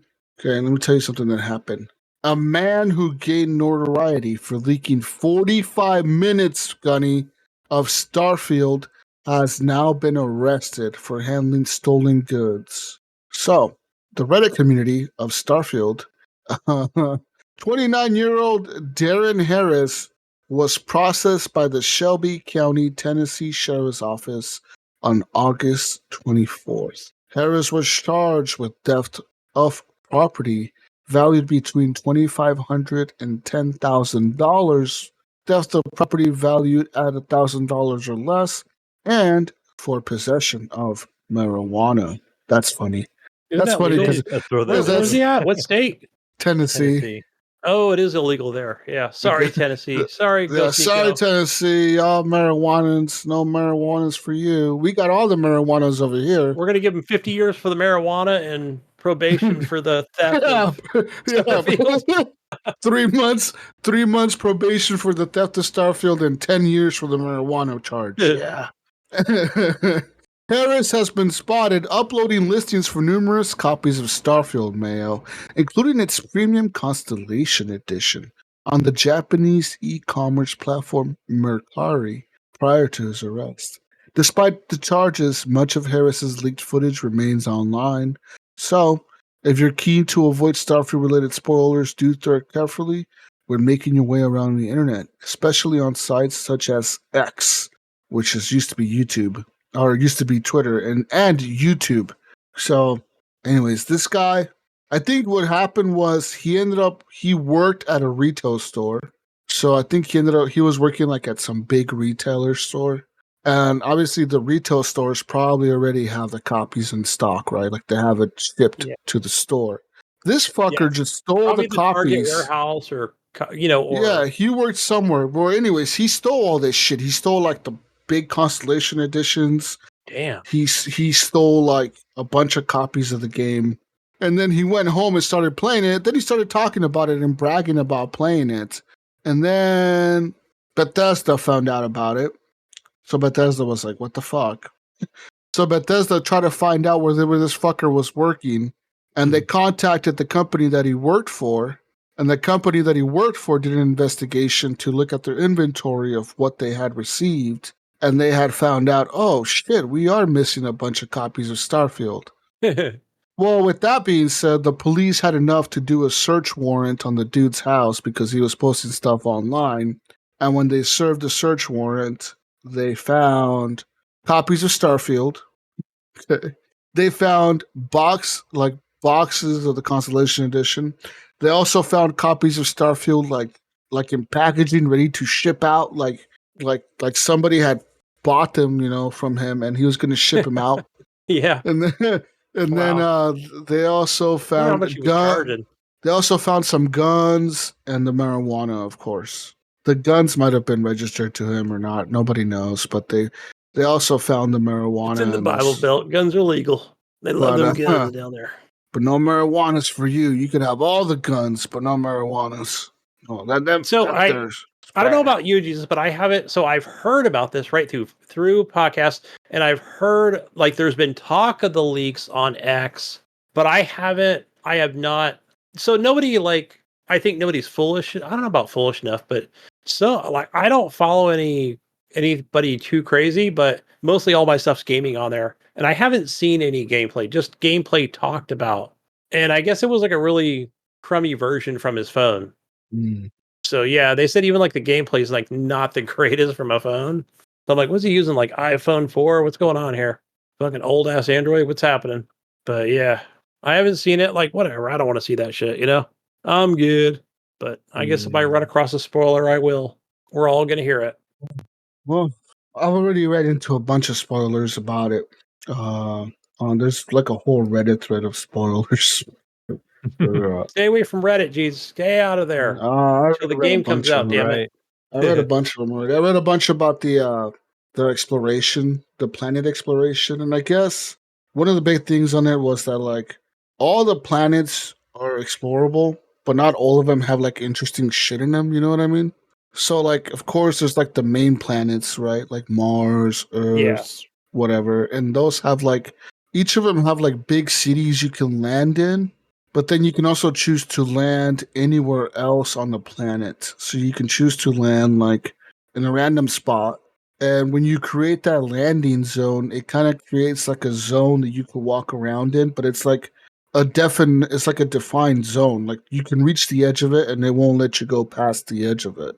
So to go to like the next section, you would have to get back on your ship and like fly over to the next section. I did see that today. Yeah. But not a video, but I read that. But like the reason it does that is because these zones aren't actually like they're not rendered beforehand. So they're like I think they're all procedurally generated. And so the game has to generate these zones and it'll generate stuff in it for you to do.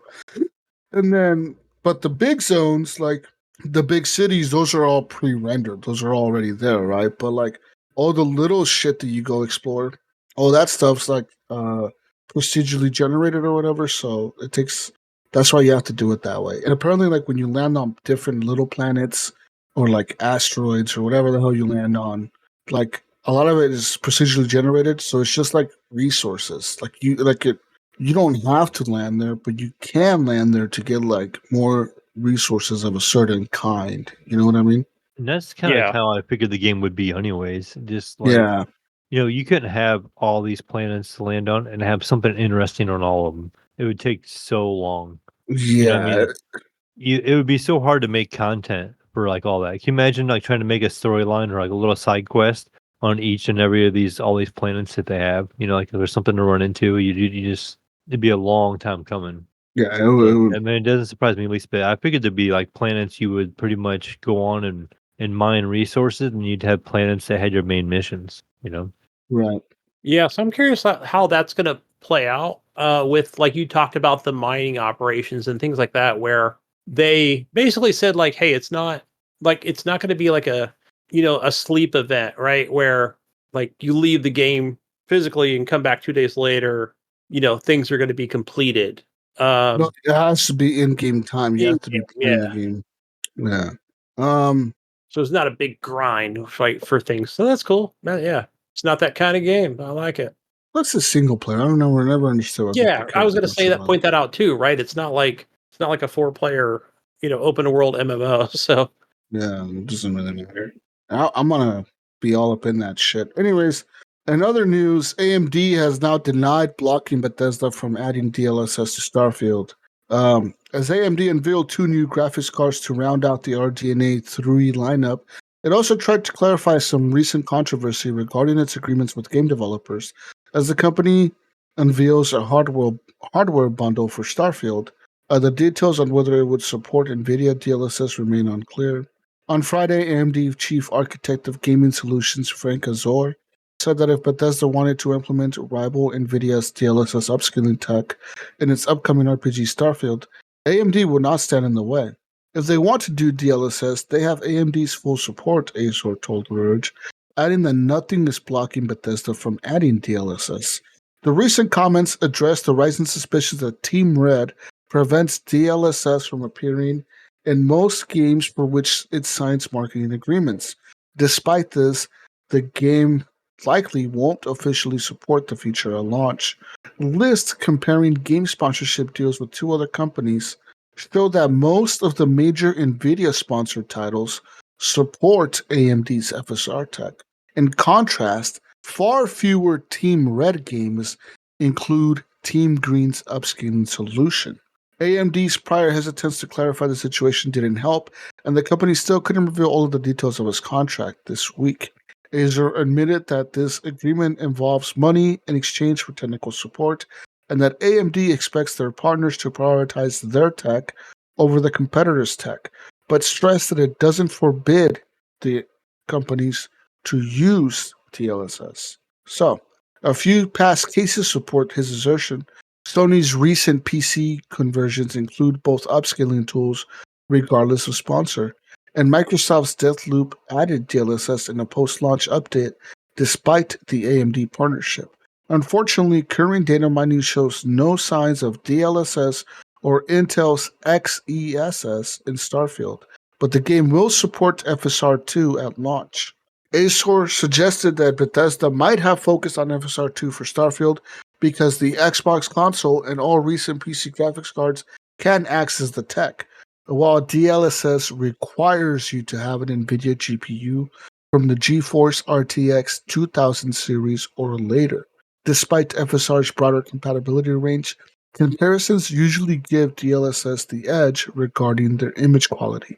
In any case, similarities between the AI workloads underpinning both solutions and Intel's XESS means that implementing one makes including the other two relatively straightforward, especially for a developer with Bethesda's resources. So it says here the key evidence for this is how games only supporting DLSS or FSR2 receive third-party mods. Adding the missing upscaling method, many RTX GPU owners anticipate one such implementation from prolific modder Pure Dark, who has recently inserted DLSS into multiple older AAA titles, which include Bethesda's Skyrim and Fallout 4. However, users have criticized Pure Dark's policy of locking downloads behind a $5 Patreon contribution. One Star Wars Jedi Survivor player warned that while a single payment grants access to the latest version of the game's DLSS mod, downloading the patches requires you to be a continuous subscriber of Pure Dark's Patreon. However, Pure Dark is not the only modder making DLSS patches. Other modders could just as easily bring DLSS to Starfield for free. So it says here, in related news, AMD revealed the details of its Starfield hardware bundle. Purchasing any currently available Mayo, okay, listen, Mayo, okay, listen. Mm-hmm. If you purchase any currently available Ryzen 9, 7, or Ryzen 5 CPU from the 7000 or 6000 series, it guarantees you, Mayo, guarantees you a Steam copy of Starfield, okay? If you purchase a Radeon RX 7000 and 6000 GPUs from the RX 6600 or better, are also eligible for a copy of this. But this deal does not include the recently unveiled 7800 XT and 7700 XT cards, which share the same release date as Bethesda's upcoming game. It says here, high-end processors and the higher-end graphics cards come with the premium edition, while the mid-range chips include standard edition. Starfield will launch on September 6th for the PC, the Xbox Series X and S, but customers who pre-order the premium edition get early access beginning September 1st. So Dun, dun, no dun. DLSS.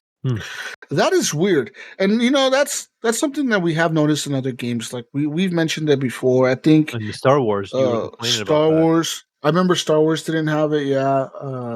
Did Redfall have it? I don't think Redfall had it either. I'm not sure. But there's other games that I've played that support all of them, right? That have all of it. It's all there. I think Baldur's Gate has all of them. A lot of games have all of them, and then you come out and like the one game only has one, or it has the other. And it seems like it's more so the games that are sponsored by AMD, yeah, AMD they only don't has have, theirs. Yeah. yeah, And that's kind of what the article was saying, and they were like saying basically a lot of their games that are sponsored by him. Like sometimes you'll get like this splash title at the beginning of the game on your yeah. PC or whatever, and Where it'll it'll say say like Nvidia Nvidia or it'll or say AMD, AMD at the yeah, beginning. And the ones that say AMD at the beginning are not getting DLSS in them. Where the one like the Nvidia games, you just have that option in there as well. So yeah. but I'm not sure about the article. Like I've never tried. It says something like you can use FSR2 on other GPUs. So I don't know if we can use it on our NVIDIA cards or if it works. Like through our card where you have to have an NVIDIA card to have DLSS.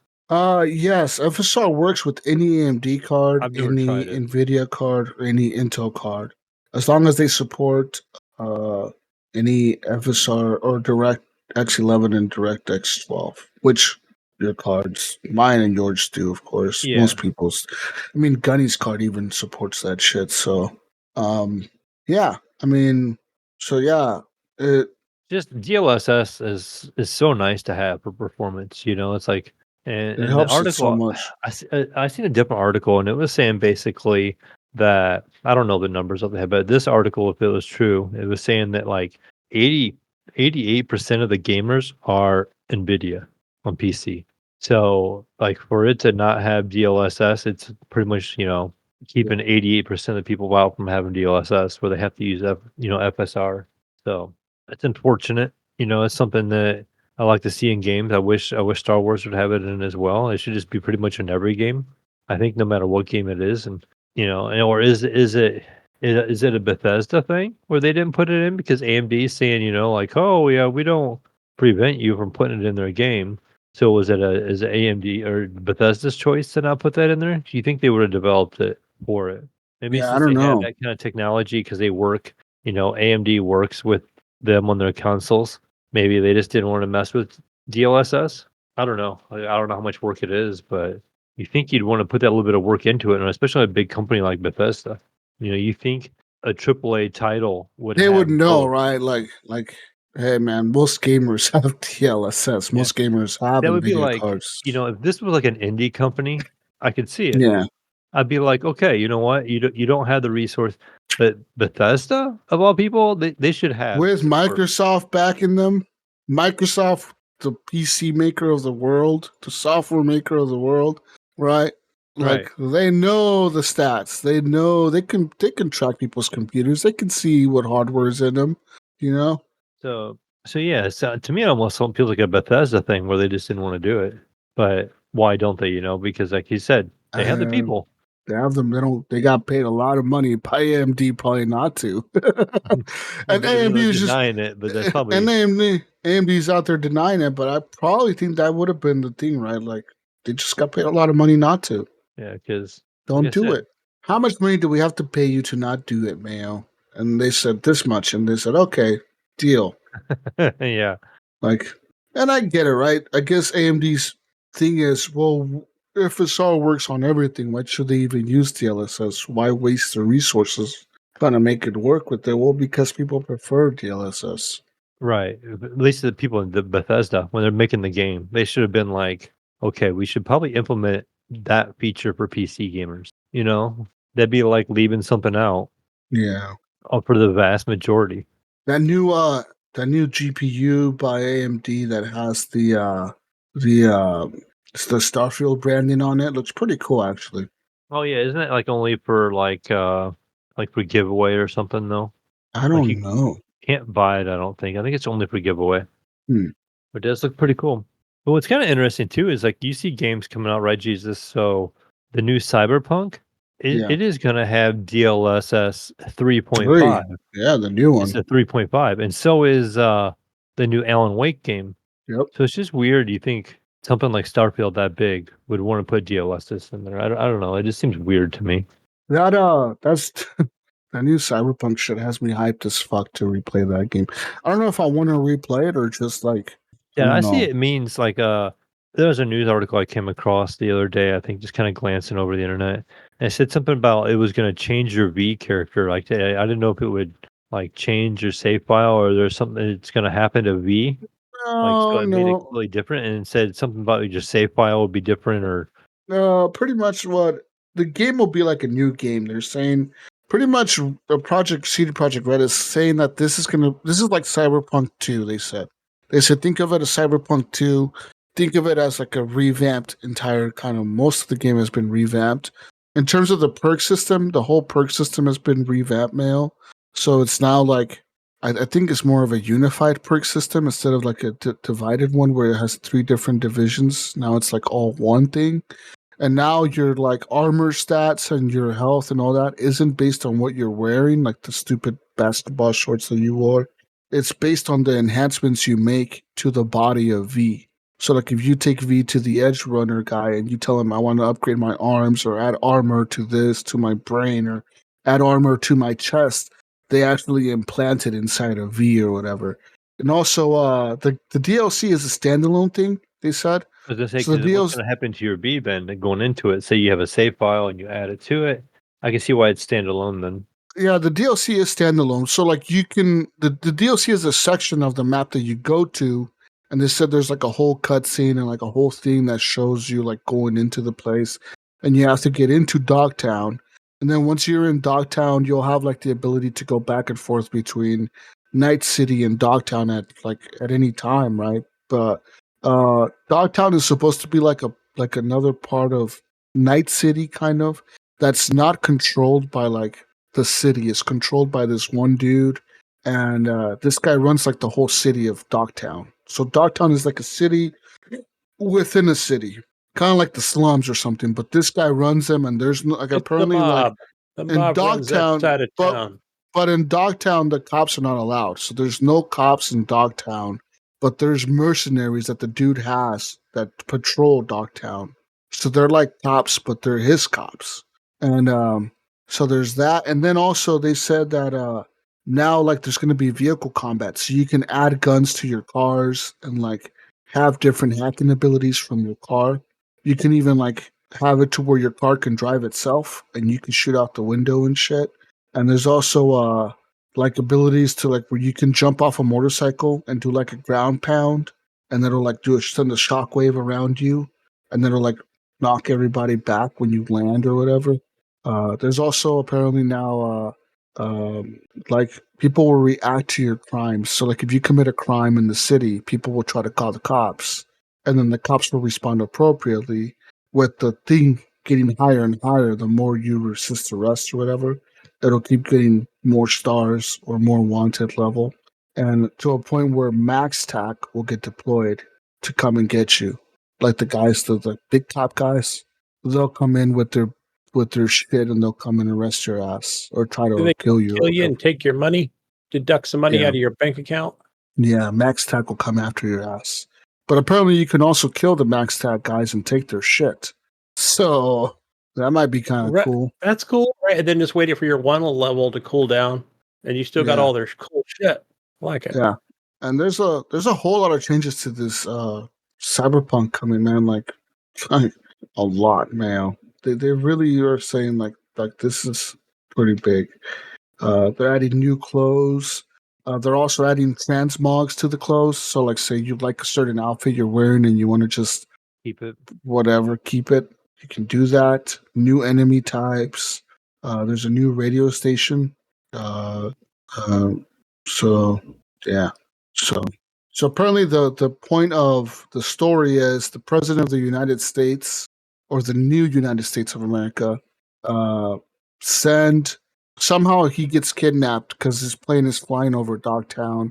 I think they shoot down his plane or his helicopter or something and crashes in Dogtown, and the president's there, and he gets kidnapped by the guy who runs Dogtown. So you get asked by like the government, the U.S. government or whatever, to go in there to rescue the president. So you sign a deal with with the country to like become allegiance to them, like become a mercenary, whatever, for the country to go in there to rescue the president. So there's that. Apparently, there's some big Snake. giant. There's Send a in giant. Snake. There's a giant robot mech, new snipers and new weapons, and a bunch of stuff like that. And there's a new ending for the main story of Cyberpunk as well. They said. So there's that. There's a new ending, Mayo. New ending.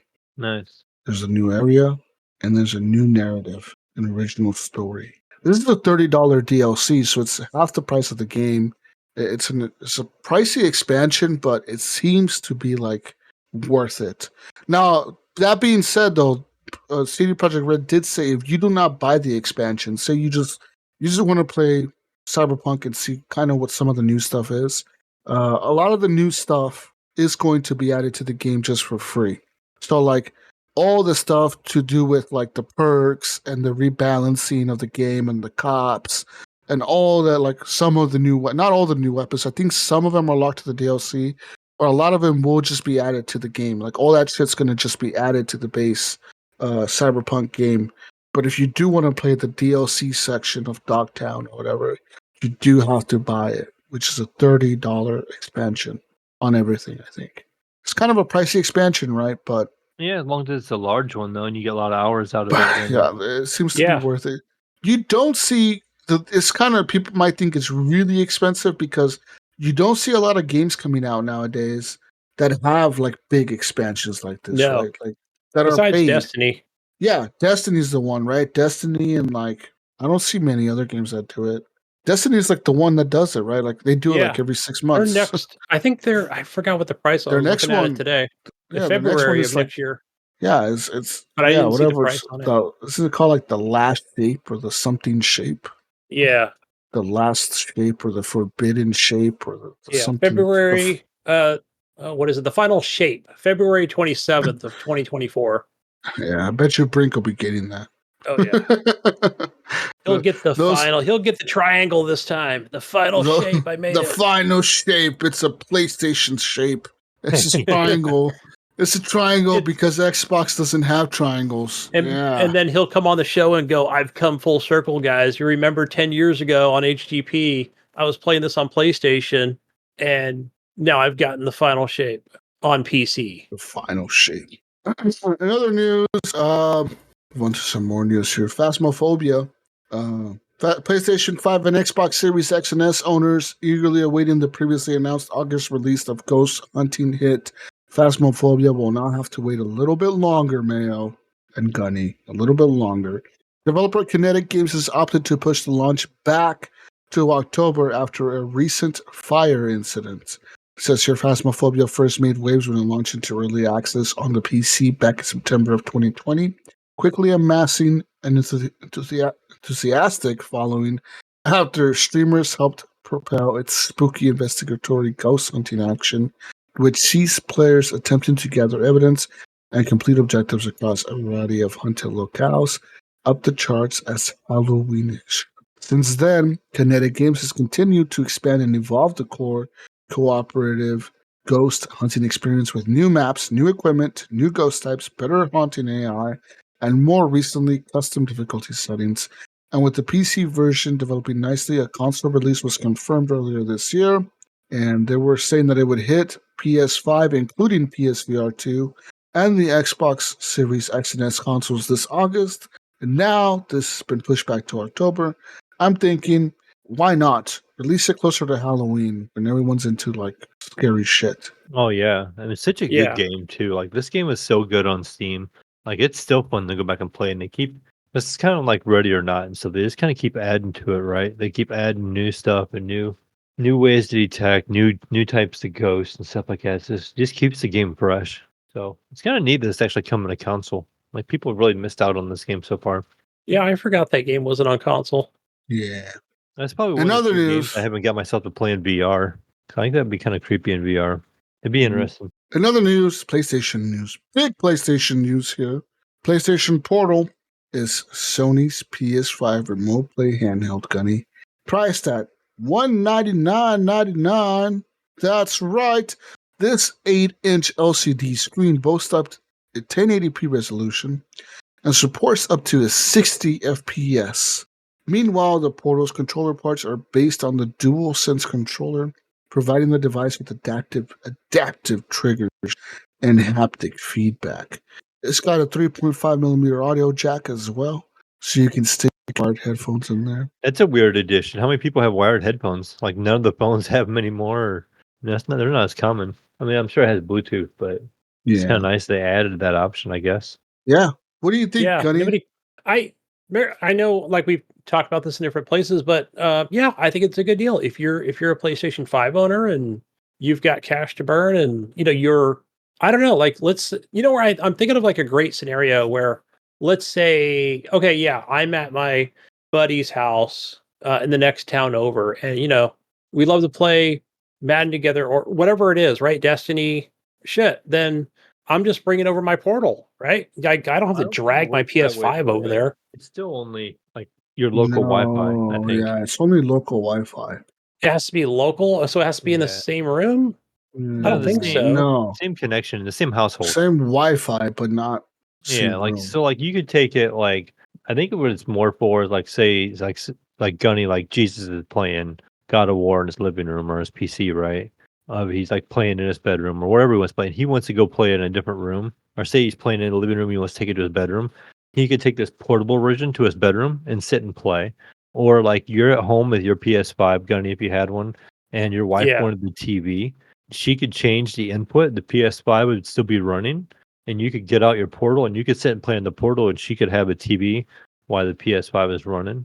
And you could play. Okay, that's another. Okay, so I didn't know it was local. You could sit on the couch. Like if you lose, I guess like you get other family members around, and they want to watch TV, and you're in the middle of a game, you can leave your PlayStation run, and you can connect it to your PS5, and you can walk around the house with it. You can take it to the bathroom with you. You can take it, hog the bathroom to the up. kitchen. Yeah. You can sit at the kitchen table, or you can go to your bedroom. You can go wherever you want with it, as long as it's in your own Wi-Fi. Maybe out deck, like deck mode, like John calls them VGO. Like right.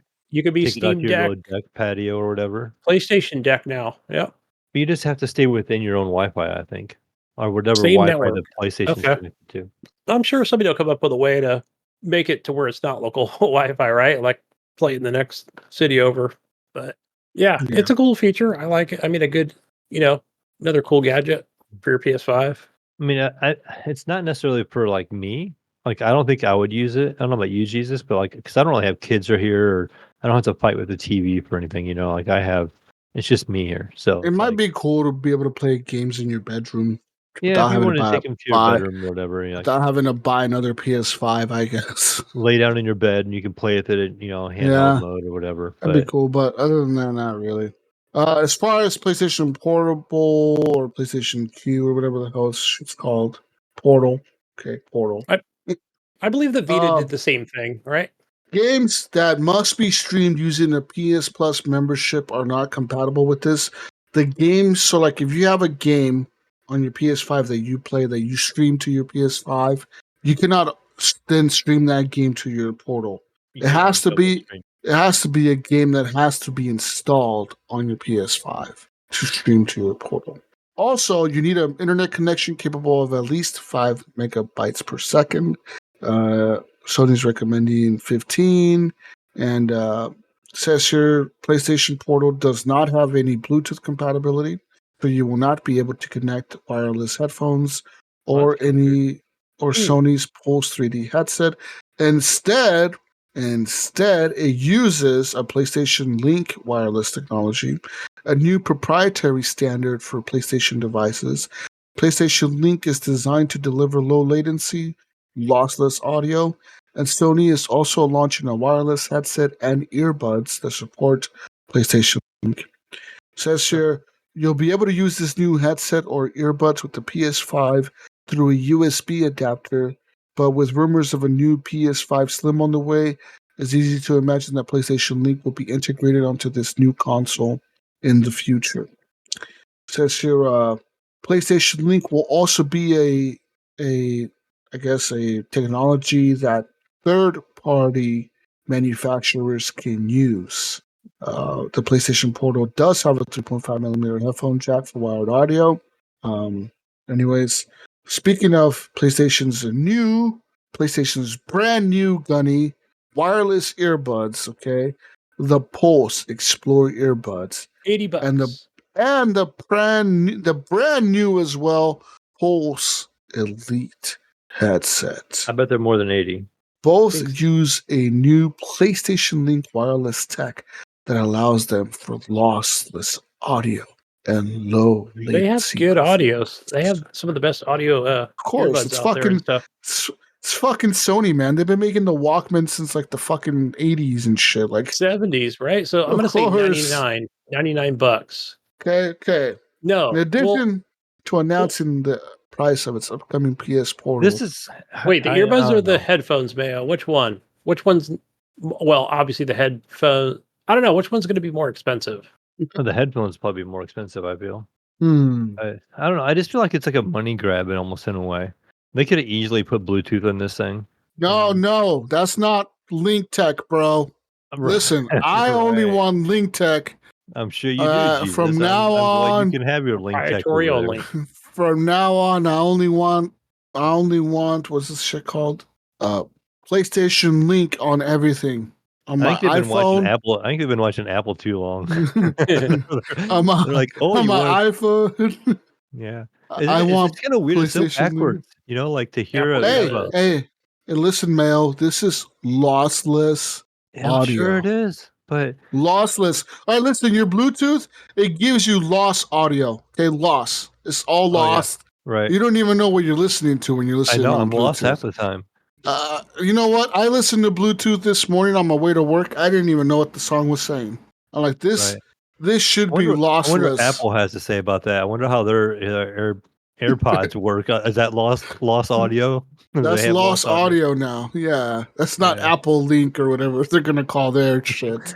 I just find it weird that it has a headphone jack because nothing has it anymore. None of the phones do. Like this is not a thing. You know, like listen, you buy some Sony wired headphones or the Sony Link headsets, Pulse headsets. Yeah, you're gonna have to. Listen, the Pulse Explore will cost $199.99. As much as the device itself. Yes. Well, I guess you can use it on your PS5, right? Listen, Gunny, the Pulse. These are for the headphones? That's the headphones. The headphones. The Pulse Explore buds come at a premium, but Sony is positioning them as a unique offering for their combination of lossless audio quality and low latency performance. Sony will also be releasing a new Pulse Elite headset. Oh wait, that's the earbuds. The earbuds are $199.99. The Pulse Elite headset is $149.99. $50 difference, yeah. And this seems to be an evolution of the PS5's original Pulse 3D headset. I remember those, yeah. Those are nice looking. I want the Pulse earbuds. Do they work on my iPhone? Can I connect them? Look it up. Let me hold. I don't know. They're proprietary. I forgot. I can't. They won't work. No. There should be an app that makes it work. I'll find them for you right now. Where's the compatibility list? Find your fucking earbuds right now, Gunny. You go to their website. Find them. We're gonna buy them. Okay. Well, never mind. We'll find out. Can't find soon. It. Okay. Listen, Gunny. Listen. Okay. The wireless earbuds revealed earlier this summer are called PlayStation Pulse Explore Wireless Earbuds and provide a premium portable audio experience with dual microphones and AI enhanced noise rejection, capable of filtering background sounds, Mayo. With lossless audio and a charging case, they will cost you $199.99. The new over-the-ears headset revealed today is called the PlayStation Pulse Elite Wireless Headset. Elite Wireless Headset, Mayo. Okay. And it offers lossless audio. It comes with a retractable boom mic. Okay. Like the Pulse Explorer earbuds, it will feature an AI-enhanced noise rejection capable of filtering background sounds. It also comes with the charging hanger. This costs $149.99. Says here, Sony says it will share more details on the release date of the Pulse Elite and Pulse Explorer audio devices, including when pre-orders will go live soon. Says here, Pulse Elite and Pulse Explorer. Oh, I'm going to go to their blog, actually. This is better. I'm in their blog now. We're really getting into this shit now. All right. Pulse Explorer is our first set of wireless earbuds, providing a premium portable audio experience that includes dual microphones with AI-enhanced noise rejection, capable of filtering background sounds. It also offers lossless audio and comes with the charging case. That's right. So what does it do that other headphones don't do nowadays? Listen. Pulse Elite and Pulse Explorer will be the first PlayStation audio devices to use custom designed, Mayo, okay? Custom designed planar magnetic drivers. Okay. Oh, really? Okay, Gunny? First custom design. First ever. They've never done this before. This is the first time they ever used custom design planar magnetic drivers for an audiophile level listening experience normally found, Gunny and Mayo, normally found in premium headphones for professional sound engineers. But with Pulse Explorer, we're pleased to be one of the first companies to provide wireless earbuds to the mass consumer market using planar magnetic driver technology, Gunny. Magnetic driver enhancements? What? Planar It sounds magnetic driver, okay? driver. That sounds unique. Sounds pretty. It's Sounds like we all need custom a made. pair. Yeah. Okay, custom made. Jesus, Okay. Throw your hobo AirPods away. I'll throwing throw these my popcorn. hobo earbuds away from Galaxy Buds over here away. We're That gonna go buy shit. Sony ones, right? That shit doesn't have planar magnetic audio driver tech in it. Okay, I'm not Or using AI that no more. enhanced microphones. Okay, listen. Well, mine has the Pulse, microphones, but not AI enhanced. does it have dual microphones? Yeah, there's one on each one. I think. I Okay, believe, and the Samsung ones. I think. Pulse Elite and Pulse Explorer connect directly, Gunny and Mayo, with PlayStation Portal by leveraging this new wireless audio technology, PlayStation Link. This innovation delivers low latency, lossless audio, and easy switching between multiple PlayStation Link hosts, such as your PS5 with the USB adapter and your PlayStation Portal. When using the Pulse Elite and Pulse Explorer with your PS5, the USB adapter that's included with each headset and earbuds is required for PlayStation Link. The PlayStation Link USB adapter will also be sold separately as a standalone item and can be used on your PC and Mac, so players can connect their Pulse Elite or Pulse Explorer to experience the same Mayo, lossless and low latency So audio. on it your must not PC. lose anything when it connects to USB. So Listen, okay? Pulse Elite and Pulse Explorer can simultaneously connect to a PlayStation Link supported device, such as a PS5, PC, Mac, or PlayStation Portal, and a Bluetooth supported device. For example, Pulse Explorer can be connected to the PS5 via the USB adapter using PlayStation Link and to your mobile phone through Bluetooth at the same time. While playing on the PS5, gamers can instantly answer a phone call and hear it through the same Pulse Explorer earbuds. That's right. That's fucking. all You guys you just excited? jump right on it. No, I'm not. You guys excited? You excited, Gunny? You want some magnetic driver custom engineered? As long as shit? it sounds better. And Sony always makes good quality headphones and earbuds. Yeah. Well, I've never you tried their come- earbuds, but So yeah, the headset looks like the Pulse headset, just a little bit newer, like more, a little bit redesigned, right, Mail? And the Mhm. earbuds look kind of nice. They look like, it would be kind of nice to not wear a big bulky headset, right? You just put on these earbuds and play a game. But it is crazy. It's kind of weird that you have to use a USB dongle on your PS5 to make it work because of the tech, right? Like the The link. PS5 tech. doesn't have it, right? Yeah, the PS5 has Bluetooth. It doesn't have the Link tech. So there's that. And apparently that Link tech is the same tech that the PlayStation Portal will be using to connect to your PS5. It'll be using the Link Tech. So it won't be connecting over the Wi-Fi. It'll be connecting over the Link Tech.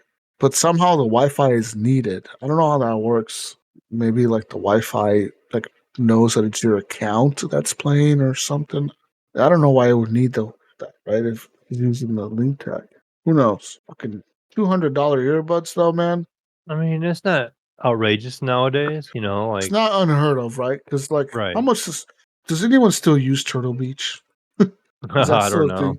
I never have. Is Turtle Beach like a thing? I remember they used to be really big back in the day. I'm on the Turtle Beach website right now, and I'm gonna look for like their wireless PlayStation headsets, and they have all right. I'm going to filter from highest price on the PS5, full price, apply. So the highest one they have is a $330 Stealth Pro headset. And this thing, I mean, looks kind of nice, but it's bulky. It's huge. So, like, I mean, aren't most headsets kind of bulky though? yeah, I guess. I guess the only ones that are not would be those earbuds, right? Mhm. But yeah, this headset is $330. So I guess Sony isn't like out of the price range. The other ones below that are the next cheapest ones are 180. So you go from 300 to 180, and then from there it just goes down all the way down to like, So isn't like Astro's really popular that for the PlayStation? oh yeah, Like Astro. Astro like A10 or whatever. I don't know what the newest one is. So yeah, Astro gaming headsets. Right, PlayStation, right? All right, let's see here. PlayStation. Yeah, so their headset, their most expensive one that I see is wait, is that 300? No, that's 200. 249.99. No, that's not bad. No, wait, 280. 279.99. That comes with the little charging base, whatever the fuck this is. This is the Astro A50. So, yeah, I guess PlayStation is underneath those prices, right? Yeah, So, I said it's just kind of weird to me. Like, I don't care about the headsets, the headphones so much, but like, if you buy this PS Portal, like, it's almost really weird. They don't. encouraging you to buy the headphones as well. You know, Yeah, because they're like, oh well, you want to use headphones, you got to use wired ones, man. I mean, you can find some cheap wired ones. You're not gonna find like, I don't know. You can find like audiophile It's gonna ones, I guess, suck but though, right? This gonna suck though. Like you're gonna be like fucking wired dongling and dangling, and you're trying to play and mobile, and yeah, like, it's gonna feel weird, right? Like, yeah, I don't know. It seems like it's gonna be an expensive handheld when it comes to all that. When you start adding the headphones and stuff like that, you know, if you get the official Sony headphones for it, like it makes it a little more pricey. But it's interesting. I like the fact that it has the PlayStation style controllers on the side, so it has the haptic feedback and everything on the triggers. I'm assuming. yeah, that And all looks that. So good. that's pretty cool. You're just missing the touchpad part of it, I'm assuming. Unless the But screen kind I of has think the it. screen might be touchpad. I'm assuming it is, right? Right, 'cause that's one thing it's missing is the touchpad part, and maybe there's a speaker. I wonder if it has a speaker in it. You know, like how the controller had a speaker? I'm gonna guess Uh, not. well, I'm assuming it has a speaker for audio, right? Listen, let me give you some specs here, Mayo. Okay, Okay, yeah, maybe. Like I it said, I has. just kind of assume it didn't have any audio Okay, then. listen, it has a beautiful 8-inch LCD screen, 60 FPS capable at 1080p resolution. PlayStation Portal Remote Player is purposely built device dedicated to deliver an incredible remote play experience. This means you can turn it on with the press of a button. Press a button to connect to your PS5 controller and get right to playing with remarkable speed. You don't even need a TV and no living room required.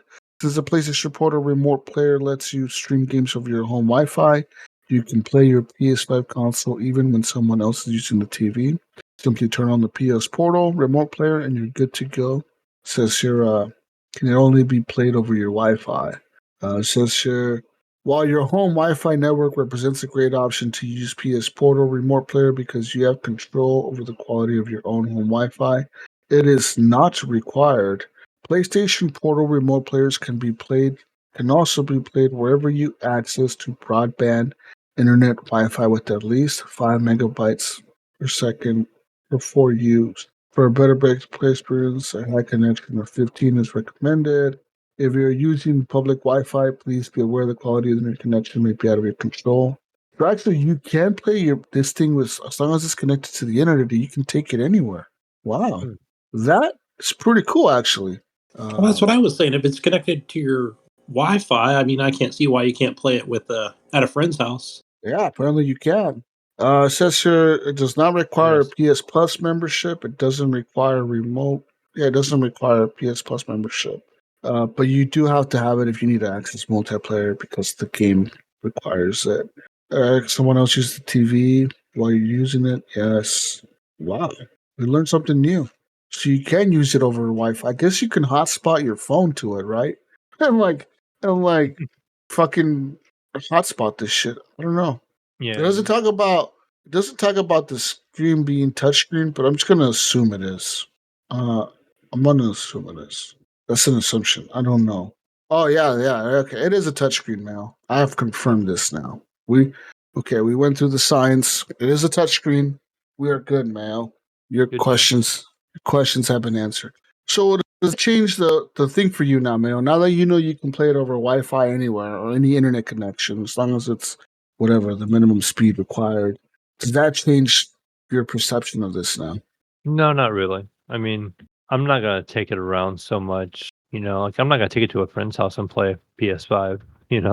But I don't do like a whole lot of portable gaming, anyways. But I just don't know what I would do. Like I would probably just use it around my house more than anything. Out of my deck or something like that, or in my room. I wouldn't see myself unless I was like. Now I guess I could technically in my Camaro. Like I have Wi-Fi in my Camaro.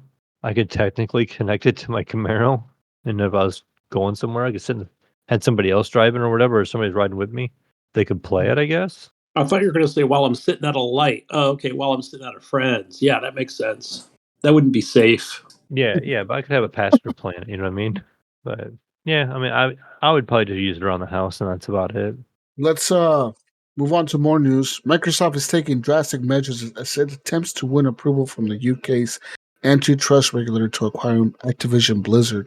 The Redman giant has announced it will sell its streaming rights for current and new Activision Blizzard games to Ubisoft, in the hope of addressing concerns about the impact of the proposed acquisition of cloud game streaming. The UK's CMA has been a thorn in the side of Microsoft's attempted $69 billion acquisition for Activision Blizzard.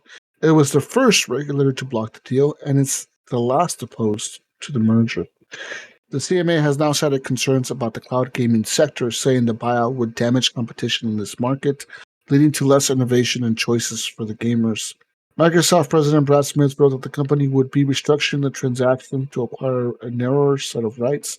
This includes transferring the cloud streaming rights for all current and new Activision Blizzard PC and console games released over the next 15 years to Ubisoft. The agreement will be effective at the closing of the merger, and the rights will be in perpetuity. So, it says here that the restructure means that if Microsoft does manage to close this deal, it will not be allowed to release Activision Blizzard games exclusively on the Xbox Cloud Gaming, nor will it be able to dictate the licensing terms for rival services. This agreement will allow Ubisoft to control licensing and pricing of Activision Blizzard games on cloud game streaming services, including those running on non-Windows operating systems. Smith wrote that the French company will compensate Microsoft for the cloud streaming rights to Activision Blizzard's games through a one-off payment and through the market-based wholesale pricing mechanism, including an option that supports pricing based on the usage of the games. Assessor Ubisoft's own announcement confirms that the complete and upcoming slate of Activision Blizzard games will be coming to Ubisoft Plus. With a single subscription to Ubisoft Plus Multi-Access, players will receive access to Ubisoft and Activision Blizzard games across multiple platforms, including PC, Xbox consoles, and Amazon Luna, and on the PlayStation platform through Ubisoft Plus Classics. So, that's kind of crazy, right? That they just said, all right, fuck it, give it to Ubisoft. I Fucking wonder when Mayo. they picked Ubisoft of all. Like, it didn't say anybody else. It didn't say ever. We'll just share it with Ubisoft. Why not EA? Yeah. Is Ubisoft bigger over there in the United Kingdom? I mean, I know there's other streaming sites, but they're nowhere near the size of like Ubisoft or other companies out there. Well, Ubisoft is more of a Publisher. UK company anyways, though, right? They're more Yeah, UK. it's France, so true, makes sense. Yeah. So But yeah, so I think it's a good strategy, right? Because Microsoft probably looks at it like, fine, we'll just buy fucking Ubisoft in 10 years, 5 years or less. So we'll just get it all back. We'll be in the same boat again, trying to get this thing to be approved. I don't know, but that's probably I don't know. I think it's a good, probably a good strategy, to get the deal through. It's interesting that the Activision Blizzard games will be coming to Ubisoft Plus. all of them, yeah, not Yeah. just some of them, all of them. But so okay, but will that be the U.S. as well, or is it just for the U.K.? I think it's everywhere. Yeah, I don't know. Yeah. Yeah, it's gonna be weird, huh? Yeah, they assigned the agreement already, which gives Ubisoft the cloud streaming rights to games like Call of Duty and more. They come into effect upon the completion of Microsoft acquisition of Activision Blizzard. The agreement includes the complete slate of current Activision Blizzard games, as well as all the new titles launching in the 15 years after they closed the Microsoft Activision Blizzard deal. The games will land on Ubisoft Plus, while also allowing Ubisoft to license these games to cloud gaming companies, service providers, and console makers. So you can access all these Activision Blizzard games across multiple platforms, including the PC, the Xbox consoles, Amazon Luna, and the PlayStation through Ubisoft Classics Plus. Wow. So does that mean that people on PlayStation could technically get Call of Duties and shit on launch day through this Ubisoft Classic subscription thing? But it'd be streaming it, right? Yeah. Yeah, you're right. Yeah, I would be streaming it. I wonder if there'll be a download option. That seems kind of just weird. Like, Microsoft really wants Activision this bad. Why do they want them this bad, Mayo? Like, they're really going out of their way now to try to get it. Yeah, they are. Is it just like do you think that they have something that they haven't shown everyone? And that's what I'm starting to think now. Yeah. I'm starting to think Activision has something, and they've been working on something, and they've showed it to Microsoft, and Microsoft is probably like, holy fucking shit. Or they might have been showing it to Sony as well. It might not just be Microsoft. Maybe that's why Sony is fighting it so much, and they just can't talk about it. I mean, they had a. Well, yeah, maybe it's just it's like it has to be It could something be under like disclosure. They could have showed like Sony and Microsoft something under disclosure, and then Yeah. Microsoft was trying to buy it, and well, Sony's like, we can't let that happen. that. Yeah, And so maybe that's why they were fighting it the whole time. And they even said they didn't care about Call of Duty. Sony did. yeah. They were like, we just don't want this acquisition to happen, more or less. It's not about Call of Duty; it's about something else. So maybe they both know, and they've There's seen something. this, Yeah, but they and they couldn't both talk are about like, it because it's like an NDA or something. yeah, and they're like, holy fucking shit, this is gonna change the gaming world forever. The motherfucking was that Ready Player One universe is coming, man. Something they've been working on something and they have it ready to go. And I think Microsoft knows about it, and they're like, yeah, we want that. We want that right now. We want it. We want to help you make it, and we're gonna make it, and it's gonna be ours. And I think that's what it is. I think there's something hiding. They know. I don't think there is. I think what they saw is probably. I'm sure when they look at that graph and chart from Activision, and they look at those, when they look at that Call of Duty trend, and they look at the dollar amounts, right, as it goes up each year, because they continue to. I mean, those are juggernauts, right? I mean, you look at it, right, and it skyrockets. King, Candy Crush, right? They look at those numbers, and I'm sure that's the reason Microsoft's like, all right. Look down the road 10 years. How many billions can we make? I'm sure that's what they saw. I don't know about a new IP or anything that would have them take that, but I think it's Call of Duty I and don't think it's Call of an Duty. IP. I think it's a technology.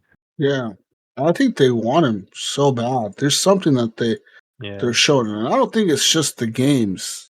Microsoft can make a shooter. They have Halo. They have Gears. They can make a shooter. What? And like I said, go back to the Sony thing. Sony didn't care. They even said, "We don't care. It's not about Call of Duty." Remember, they were like, and people are saying, "Well, Microsoft's trying to be more competitive in the console war, right? They're trying to have better established franchises. But I think with the current developers they've purchased and the ones that they have now, and like Bethesda being a $7 billion purchase, that pretty much solidified them as a good publishing company, right? You just have to have the games come out. That's it. And there's something here, man. Like, I don't know. I think there's more than we all know. And I think it's going to be huge. I think think it's we going to find be out in the next like year or two. maybe in the next 3 years, right?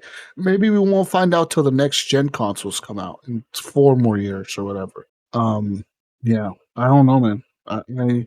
We'll see what happens. I expect the new consoles to be out by 2027, 2028.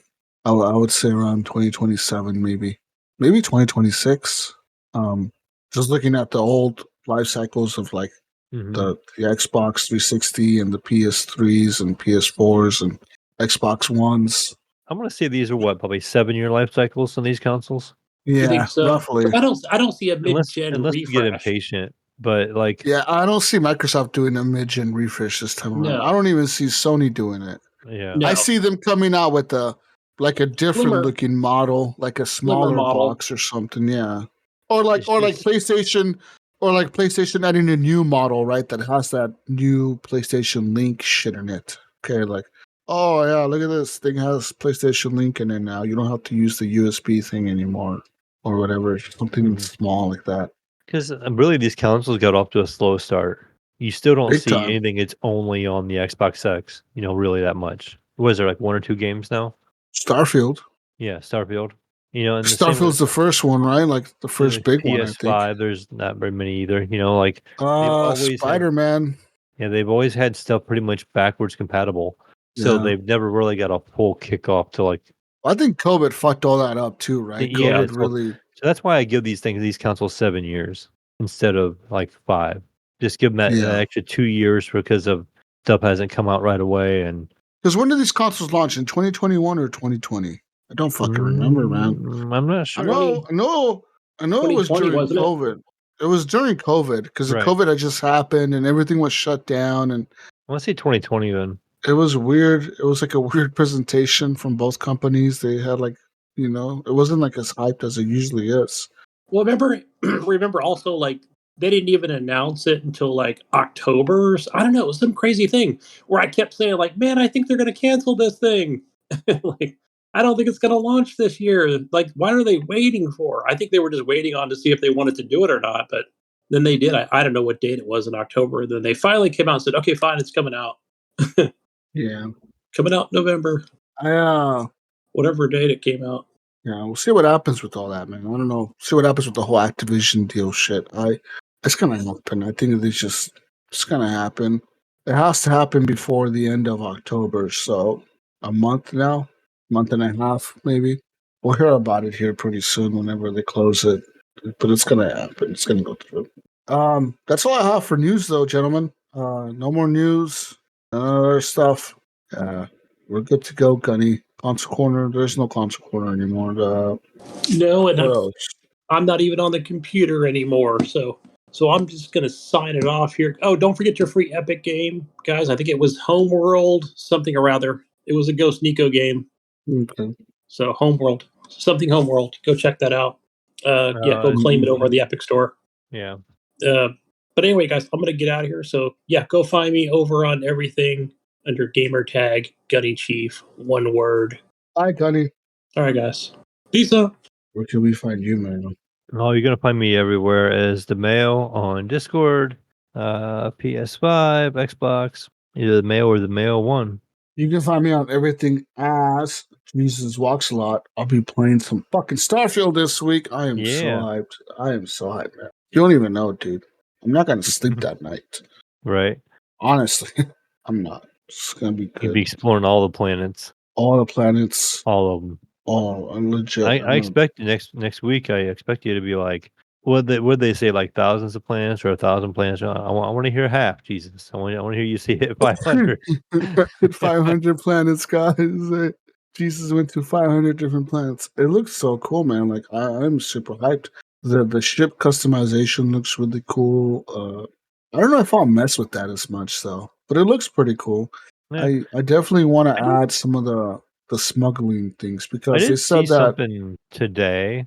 Like it's kind of a game where they said you can kind of focus on what you want to focus on.